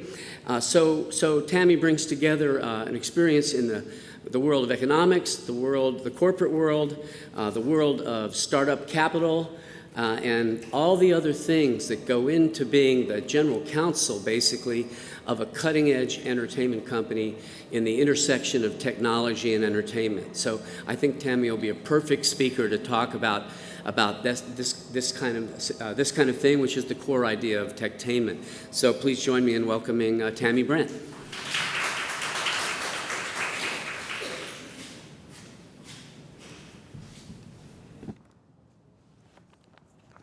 Thank you, Jay. Thanks for having me today. I appreciate it. You guys are my people, IP, people that protect IP and are interested in emerging technology. So it's kind of, Jay hit a little bit on my background, but I'd just like to talk a little bit about my background, then tell you about Dreamscape, talk about kind of the 3 pillars that are the foundation for Dreamscape: technology, content, and real estate, and talk about some of the legal issues that I encounter at Dreamscape and that I think these emerging technologies are going to continue to see. So as Jay said, my background is big law firms, like a lot of you. Came up through the ranks as a corporate and M&A lawyer at a couple different law firms. Then my first in-house job was at Toyota Motor Sales when they were still headquartered in Torrance. They've since moved to Plano. But interesting job at Toyota, obviously a lot of interesting IP. Part of my job was to work on the big marketing campaigns. I know we've talked about that a little bit today, branded IP. What does that mean? How do you protect it? And how do you market to different generations? So at Toyota, you had Scion, Toyota, and Lexus, and each one of those brands you were marketing to a different demographic of people. So I kind of learned a lot about IP and marketing in that job, and I also supported the racing division. So I'm a big fan of sports, but I must admit NASCAR wasn't something I knew much about before I went to Toyota, and I learned a lot about NASCAR. But talk about IP issues, right? Not only for the drivers, but the cars. Every single inch, is all about branding and the positioning and the IP, and then a lot of interesting initiatives. With ExxonMobil about, racing fuel and just really interesting IP issues. It kind of really taught me where you can start to think about IP really stretching things, in an area at the time, which, NASCAR was really just taking off when I was working at Toyota. And at the time, they hadn't won a race. So, now Toyota is a major player in NASCAR, but it was interesting to see them get involved in that and to help grow that business. And it was a great learning experience. Then, as Jay said, I went to work at a startup, and people asked me, well, why did you do that? And what I realized at Toyota, great company, great experience, but at least in that legal department, nowhere to go. You're at a certain level. It's unlikely you'll be elevated to the general counsel. And I'd look around, and all my colleagues had been in the same job, same position, same title as me, 20, 30 years. And I thought, well, I'm interested in really being on the cutting edge of technology. So I went to join this company called Service Mesh, and they had, enterprise software that basically helped orchestrate different cloud environments. So if you're a big IT, user, so a big financial institution, for example, you have IT needs around the world, and you have to figure out what that right IT infrastructure is. And in a lot of cases, you want to utilize the cloud, but you're worried about security, you're worried about data breaches, you're worried about what does that mean. So Service Mesh had software that basically helped automate those different cloud environments, whether it was in AWS, whether it was in SoftLayer, wherever you wanted to utilize the cloud, then this software helped orchestrate and manage that and apply different governance standards to it. So also, cloud computing, people are still talking about it. When are you going to adopt the cloud? Cloud computing's been around for a long time. Anyone that uses Gmail, everyone in this room, you use the cloud, right? Businesses use it, but they don't use it as much as they could. And a lot of you probably practice more in this area than I do anymore, but because of the privacy concerns, because you have internal stakeholders that are worried about, outsourcing their business, right? But the fact is, 99.9% of the time, you'd rather have a cloud player protecting your data than the IT staff with a bunch of servers down the hall. Because the security and the analytics and everything around that are better. That was my experience at Service Mesh, but we were on the cutting edge of helping large IT staffs realize how you can utilize the cloud and feel comfortable with it. And it was a very interesting job, and the company became an acquisition target by a lot of big companies I can't name, but we ended up being bought by an IT integrator called Computer Sciences Corporation. So that was in 2013, in November of 2013. So I had been the general counsel at Service Mesh about 3.5 years, and then I joined at the time it was a Fortune 250 company, but over 100,000 employees, doing business in 70 countries. So I reported to their general counsel, and my role was chief corporate counsel, and it's kind of ambiguous, but I supported their emerging business division, which was, again, the technologies have changed. Todd's talk was very good. At the time, big data, cyber, cloud. Now it would include all of these reality, that I'm going to talk a little bit more about. But it was really interesting because you have this massive company that's been around a long time, making a lot of money, working with the biggest companies in the world, and they were really interested in acquiring companies like Service Mesh, these small companies with interesting software and interesting intellectual property to help build out their portfolio of products that they would then package together and sell to their clients. So it was an interesting job. I worked on a lot of M&A deals, and we were mostly buying.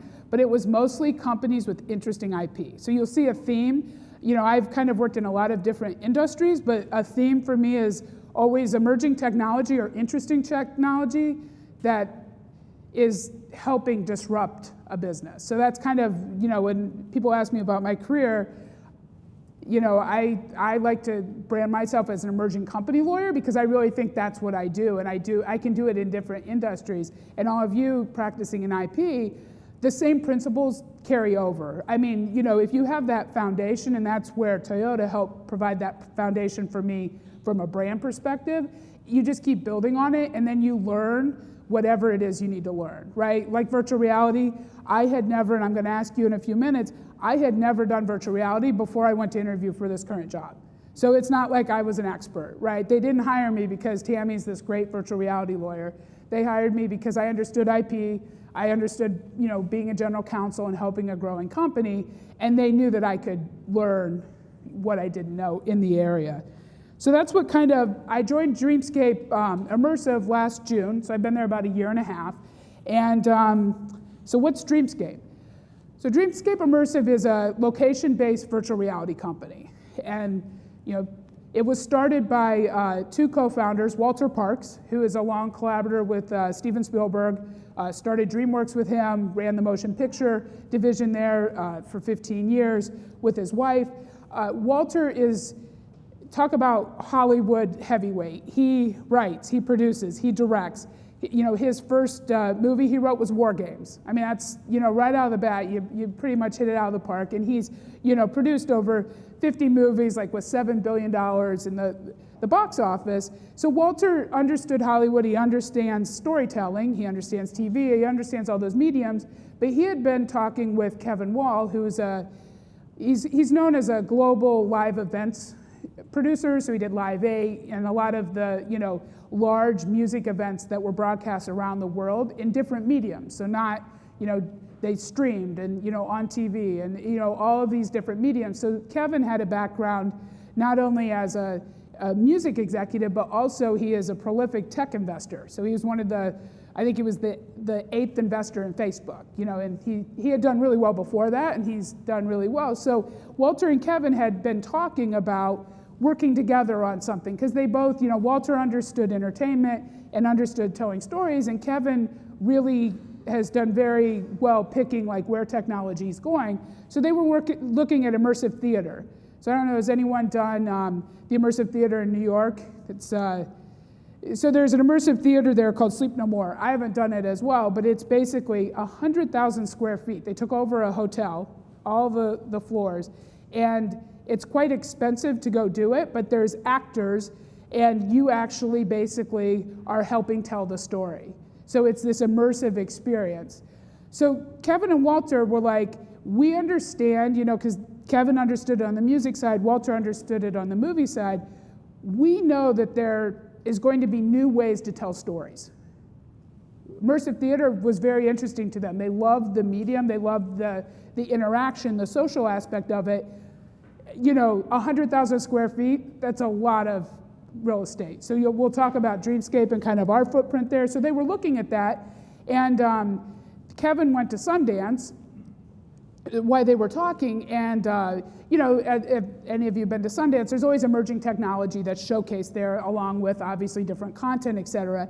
And they saw a demo from some Swiss scientists from a company called the Ardenum Foundation, with just a very, like, 3 simple scenes, you know, virtual reality software with motion tracking and full body mapping, but it had very low latency, which that means basically you don't realize that it's not real time. So as you're doing it, it feels like it's, so they saw these very, like, these 3 different, you know, scenes where, and they're like, wow, that's immersive theater in virtual reality, and we can do that with a much smaller footprint.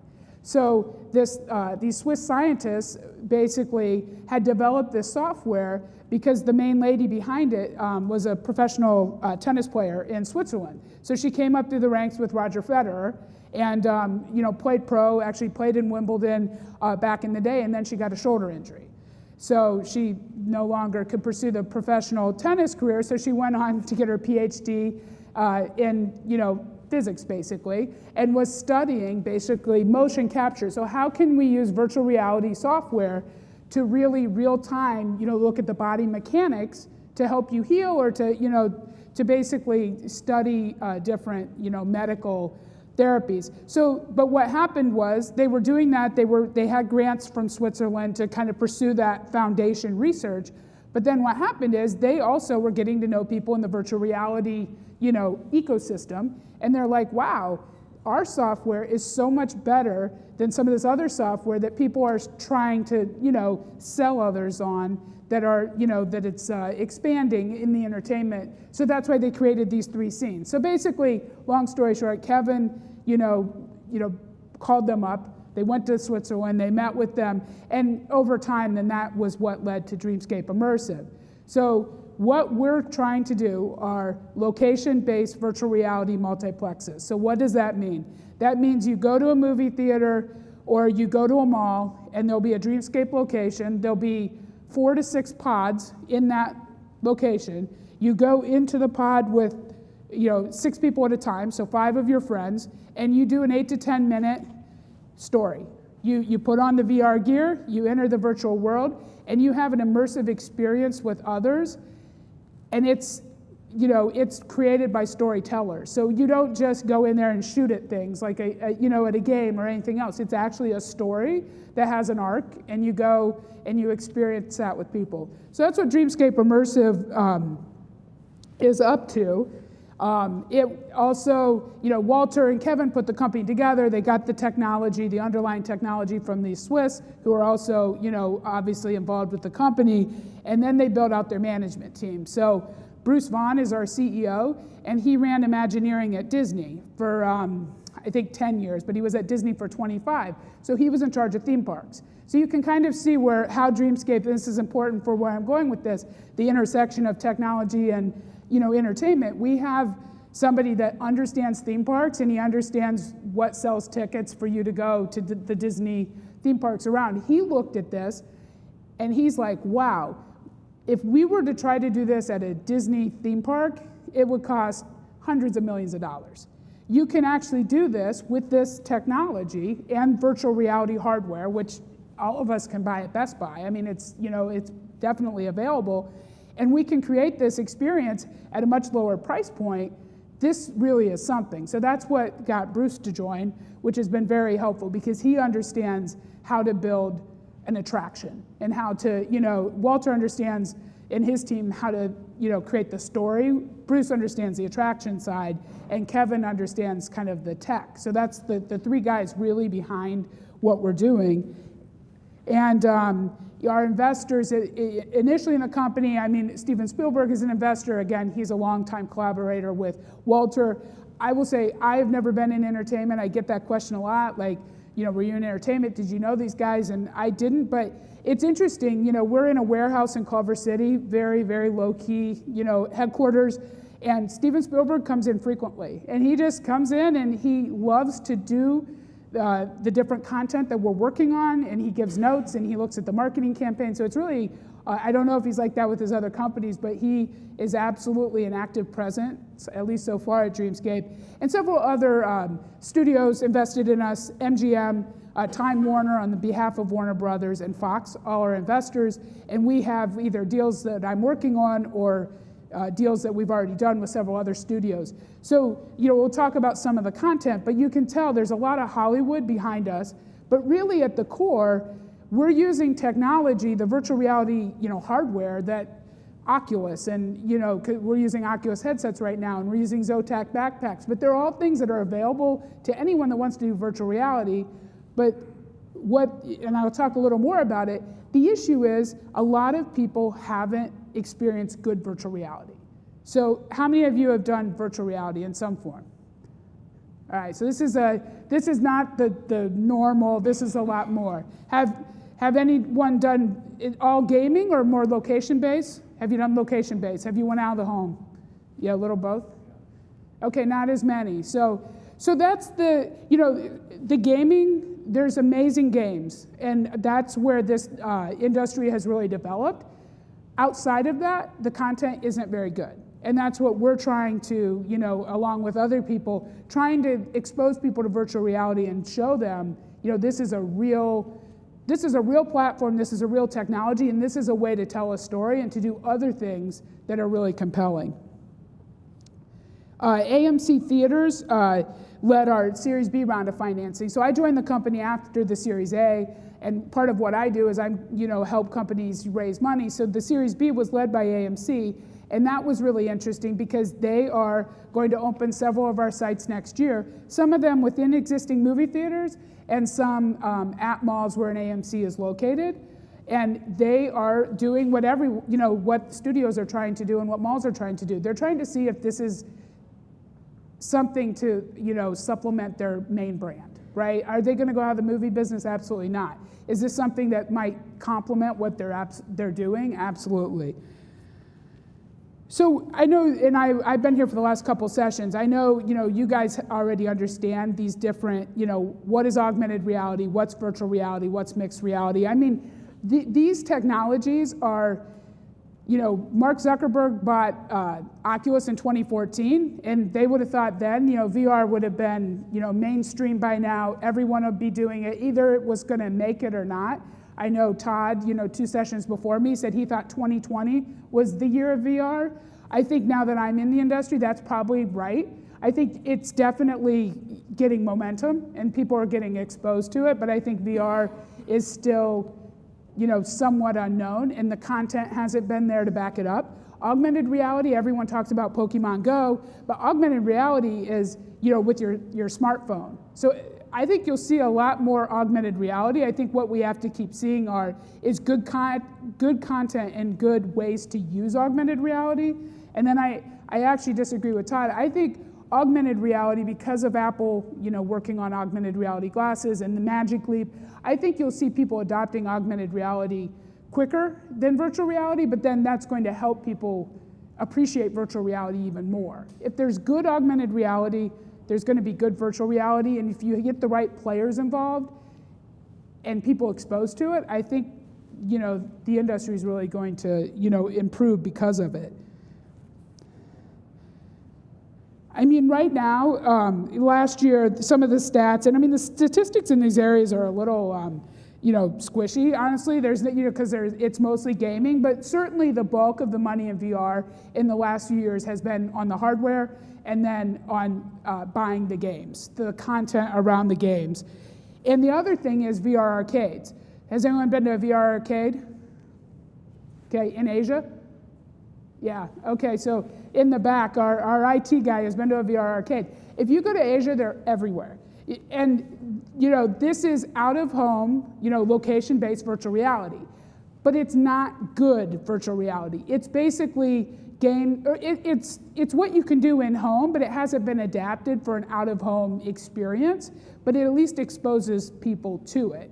So, we get asked the question a lot, are VR arcades going to hurt your business? Not at all. I hope there are more VR arcades because, again, that means people actually want to leave the home and go do virtual reality. And I think if they do that and they do an experience like Dreamscapes, they're going to say, oh, I can see why Dreamscape is more of a premium product and it costs more, to do. So I think that's where virtual reality is going to go. I think the biggest thing with virtual reality, and I've already hit on it, is if you haven't done it, it's hard to explain to people. So so my mother's 77 years old, lives on a farm in Ohio where I grew up. And the last time she was out here, and she doesn't understand what I do. She had no idea really what virtual reality is. I think my sister kind of told her, but she didn't really understand. And she came in and did one of our experiences, which is, it applies to all ages. It's going to be at our launch, at the end of the year at Century City when we open our store.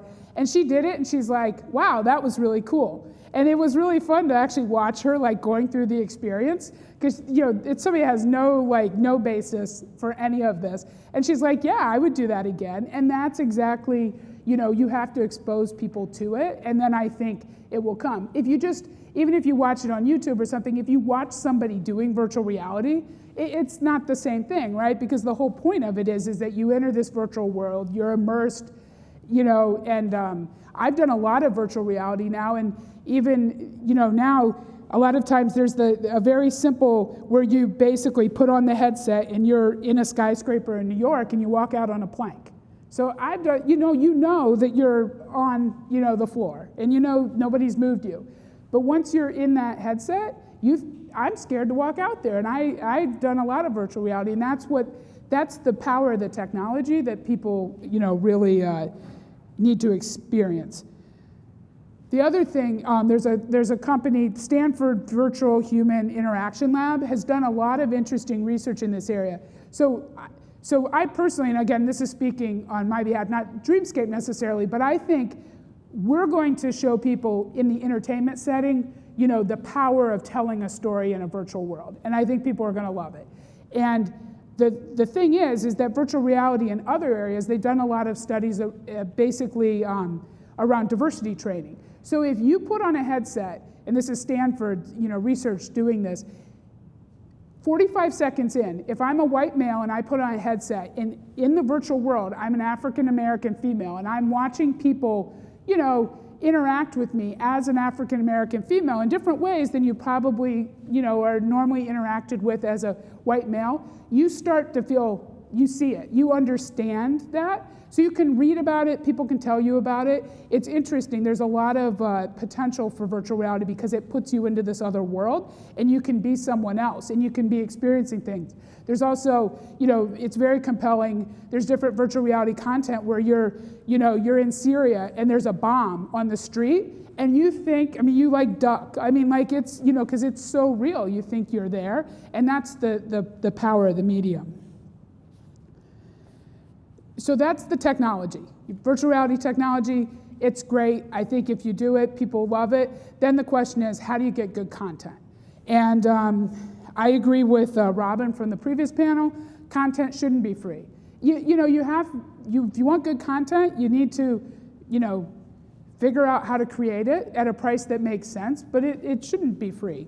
And, we definitely have, movie studio executives behind our company, and they definitely don't think content should be free either. But we also think you have to consider the medium in which the content is being licensed to. So I think that's the biggest thing. Several of the studios are invested in us. You'll see when we're going to put out a press release later this month announcing our first 3 titles. So our first site will be at the Century City Mall, right by Italy, below Equinox. And we're going to launch with 3 titles. So we'll have 4 pods there, and there'll be 3 titles. And so you'll see some of it's original content, some of it's franchise-based. And that's kind of we think that this medium is a great way to tell a story, and it doesn't just have to be IP There can be original IP that is just as compelling, and our goal is to kind of always have that mix. And the studios have absolutely understand the potential of VR, but they've only really dabbled in it. They've definitely dabbled in it with gaming, and gaming is, definitely the biggest area that's been exploited with VR. Otherwise, it's been more of a marketing ploy, either before or after a movie, kind of as a teaser. And I think you'll see with what we're doing with location-based VR, and as VR becomes a little more mainstream, you'll see studios being more willing to license their content. So VR, it can be consumed outside of the in-home gaming situation, which is good for the studios, right? Because they're all figuring out, in a lot of ways, it's actually cheaper to make this content because a lot of the CGI assets already exist. They've used them in the movies, et cetera. It's IP that, they've already put a lot of thought behind and it's already developed. And obviously, anytime we work with a major studio on a piece of their IP for a title for Dreamscape, they're very involved. It's usually a co-finance, actually, and we're very involved with the studio because the studio doesn't understand how to make content for our platform, and they don't understand kind of the immersive virtual reality part of it because it's different than gaming, and they want to protect their IP. So we're okay with that. It's basically a collaboration, and we prefer to co-finance it. That way we can both participate as the content's successful. So how do you monetize it? Hopefully there's a lot of, whether it's Dreamscape or other location-based VR, hopefully there's other people doing what we're doing, and we always get asked the question, well, why do you care? And we're like, no, we want people to understand that virtual reality is something that you want to pay to do, you want to leave your home to do, and it's a social interaction with you and your friends or your family that go do it. So we view having competitors as a good thing. It's almost validating the market that people think there's a market there. In a year or two, we'll know, but right now it's still so early, at least in what we're doing. There's just not enough data to know if this, what this business looks like. The third pillar, so that's the content. The third pillar is the real estate. Everyone talks about, malls are dead. Well, malls aren't dead. And they're dying. Credit Suisse just said, in the next 5 years, 25% of the US malls are going to go out of business. But, think about it. Like, all of us, our shopping habits have changed. They've talked about it, right? A lot of us buy things on Amazon or online, et cetera. But at the end of the day, again, you want to leave the home and go to a destination. And malls are transforming more into entertainment centers. I mean, you all have read a lot about this. The mall that we're going to open at, just did a $1 billion renovation, the Westfield Century City Mall. It's beautiful, but it's not all shopping. It's lots of things. And that's where I think you'll continue to see malls go, and that's our play. We want to fit into that, transformation of malls around the world. We want to be one of the reasons that you go to the mall and hopefully do one of our experiences. So some of the legal issues that I've encountered, and again, several of the other panels have talked about these, and I'm happy to take questions on them. Obviously, privacy and data security. So there's a lot of talk about this. I mean, if you're in the VR world, of course, we Dreamscape, we want to know what you're looking at. We want to know everything you're doing, and there's lots of laws that say that you can't. And of course, if we go to Europe, with the GDPR, I mean, there's a lot of privacy and data issues here because you're creating a lot of data just by doing this experience. So you have to navigate, those rules and make sure that the user understands what you can do with their data, basically. IP infringement, I mean, these are all kind of, obvious, hardware, software. I mean, there's a lot of IP involved with this, content creation, obviously. Licensing can get difficult because it's a new medium. So what we're doing is a new type of medium. It's not a game. It's this location-based VR, but we want to be able to take that content. If somebody loves that content, eventually after it plays in our multiplexes, we want to take it downstream to game, possibly mobile, right? So when we work on these licensing deals, we always want to have that possibility to be able to take the IP other places. So it's not just in a Dreamscape location, but that's always a negotiation, as you all know. But you have to really think about the licensing and where it might go. Patents, obviously, some of the core technology, some of the, we're actually building a location, right? There's modularity around our stage about how we build that. So we filed for several patents, and we'll continue to do so because you need to protect your IP as much as you can. Trademarks, real estate issues. Wow, I'm really glad I'm not a real estate lawyer, and it's just really difficult. Even to do that Westfield lease, they are massive documents, and a very, very different area of the law than I've practiced in, but something that, if you're doing location-based, you have to understand. And the last thing is, regulations. Right now, this content is not regulated, right? It will be soon. There'll be there'll be some type of governing body that tries to come in. So all of our pieces of content right now are very PG, it 10 to 80, right? So, I mean, we're not worried about it, but eventually we'll want to have horror content. We'll want to have, different types of content, just like a movie theater. And I'm sure it'll get regulated, but that's coming.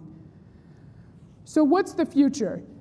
I mean, I think you can tell. I mean, I think that virtual reality, augmented reality, mixed reality, X reality, all of these, I mean, it's what Todd said. It's a very compelling platform. And there's adoption that I think is going to be widespread. I mean, unless something very similar comes along in the meantime that we're not aware of, it is, the sky's the limit. And we're hoping that Dreamscape is one of those companies that helps introduce the masses to VR, and that they love the experience. That's really what we're about. We want people to come out of it and say, that was great. It's like going on a theme park ride and going to a short movie all at the same time, and that just blows my mind, that I entered that world and I was interacting with my friends in the world. Right now, the virtual reality, it's been a little slower to adopt, and I think a lot of that is because what we talked about, the content hasn't been that great, and Jay and I were even talking about the hardware. It depends what hardware you've used. If you use the Google Cardboard, with your smartphone and do VR, it's very different than if you use a real, Oculus Rift or, Oculus Go. So I think, obviously Dreamscape is bullish on VR, but I personally am. I think there's a lot of uses for the technology, and I think once you start to see good content, you'll get more content creators in this town and other places more interested in creating the content, and then it's going to expand very quickly. So that's, I'm happy to take some questions, but that's kind of what I have to say.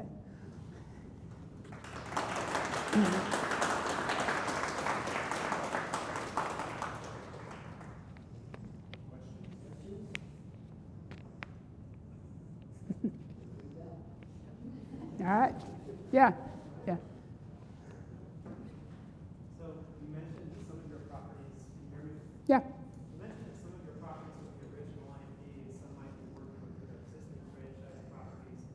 Do you worry about, if you're working with the studio or some other IP owner, about control, quality control, making sure that your people are going to have the best experience possible, and when you think about the business model, about who's running it and that sort of stuff? How do you guys think about that stuff sort of high level? It's a great question. So we're working through that right now. The good news is that because of the executives at our company that have worked with so many of the executives at these studios, you have buy-in at the highest levels. So we co-finance it. It's a collaborative process. So far, we haven't run into a lot of roadblocks, but that is always that's why actually 2 of the 3 titles we're launching with are original branded for that very reason, because we could control it. We could create the experience we wanted on the platform, and in a way, then that helps us get more branded IP, studio IP. We'll see this and say, oh, they know what they're doing. They know how to create it. But it's a great question. And the budgets for these are very different. I mean, when we launch, it's $20 a ticket. But this is very different than AMC with 11,000, theaters around the world. We'll have 1, in December. I mean, over time, we're going to have more, right? But it's going to take a while to recoup content costs or even the capital costs of these sites. So, the goal here is to obviously show the potential and then have partners like AMC open sites for us. So then it almost becomes a franchise model where we're licensing, our technology and the IP. So it'll be a mix. We'll have owned and operated, but it's a good point around the content. So far it's very collaborative, and when I work on the agreements, it's usually with the video game groups at the studios, and they're not used to that collaborative nature as much because, again, video game VR content is much further along than this location base is, and we have to kind of rethink what that looks like because this has to be more collaborative than a situation like that. Yeah. So beyond these amazing entertainment possibilities, to what extent are you or people in the industry looking at some of the things you alluded to, possibly using these technologies for training for example, police officer situations or people to address post-traumatic stress disorder issues? A lot of the implications are amazing, and it would certainly involve a lot of developing content for that as opposed to some of these established. Absolutely. So Dreamscape looks at us. Our initial business case is to launch these entertainment sites. We are absolutely, going to focus on content in other areas because the potential, especially, you're right, training and simulation, the military is very interested in this, and honestly, there's not good VR software that tracks the whole body and free roam, so you're not attached, you're tethered to something. That's the technology that underlies our experience, and there's just a couple competitors to that. So there's a lot of opportunity here, and we view if we show we can create great content in the entertainment space, we can do it in other verticals, and we absolutely plan to exploit those. Yeah. Retailers trying to give more experiential experiences. I would think that malls would be trying to subsidize you into the mall, and so are you looking at that as well? Yeah, great question. Yes, the problem is, at least our initial, our first few sites are going to be like AAA plus sites, right? So Century City, Westfield, they have lots of people that want to lease that space. So unfortunately, in that case, we do have to pay rent. But there are absolutely malls across the world, but that want to bring in, we've even the Toys R Us folks like contacted us, right? Think of all the space that are places that people used to go for things that maybe aren't as utilized as they were. So we do think there's a possibility that they'll, basically pay us, or it'll be just some type of, we'll go in for free and then it's some type of rev share. So I think that's absolutely, one of the AMC sites that we're gonna open, and it'll be announced in the middle of the month, is in Easton, Ohio. And I'm from Ohio, but it's outside of Columbus. So you have Ohio State, but you also have Pennsylvania and Michigan. But if it works somewhere like Easton, Ohio, which is somewhat upscale for the Midwest, but still kind of the middle of nowhere, then I think you'll see this taking off and you'll see a lot of those types of deals. Yeah.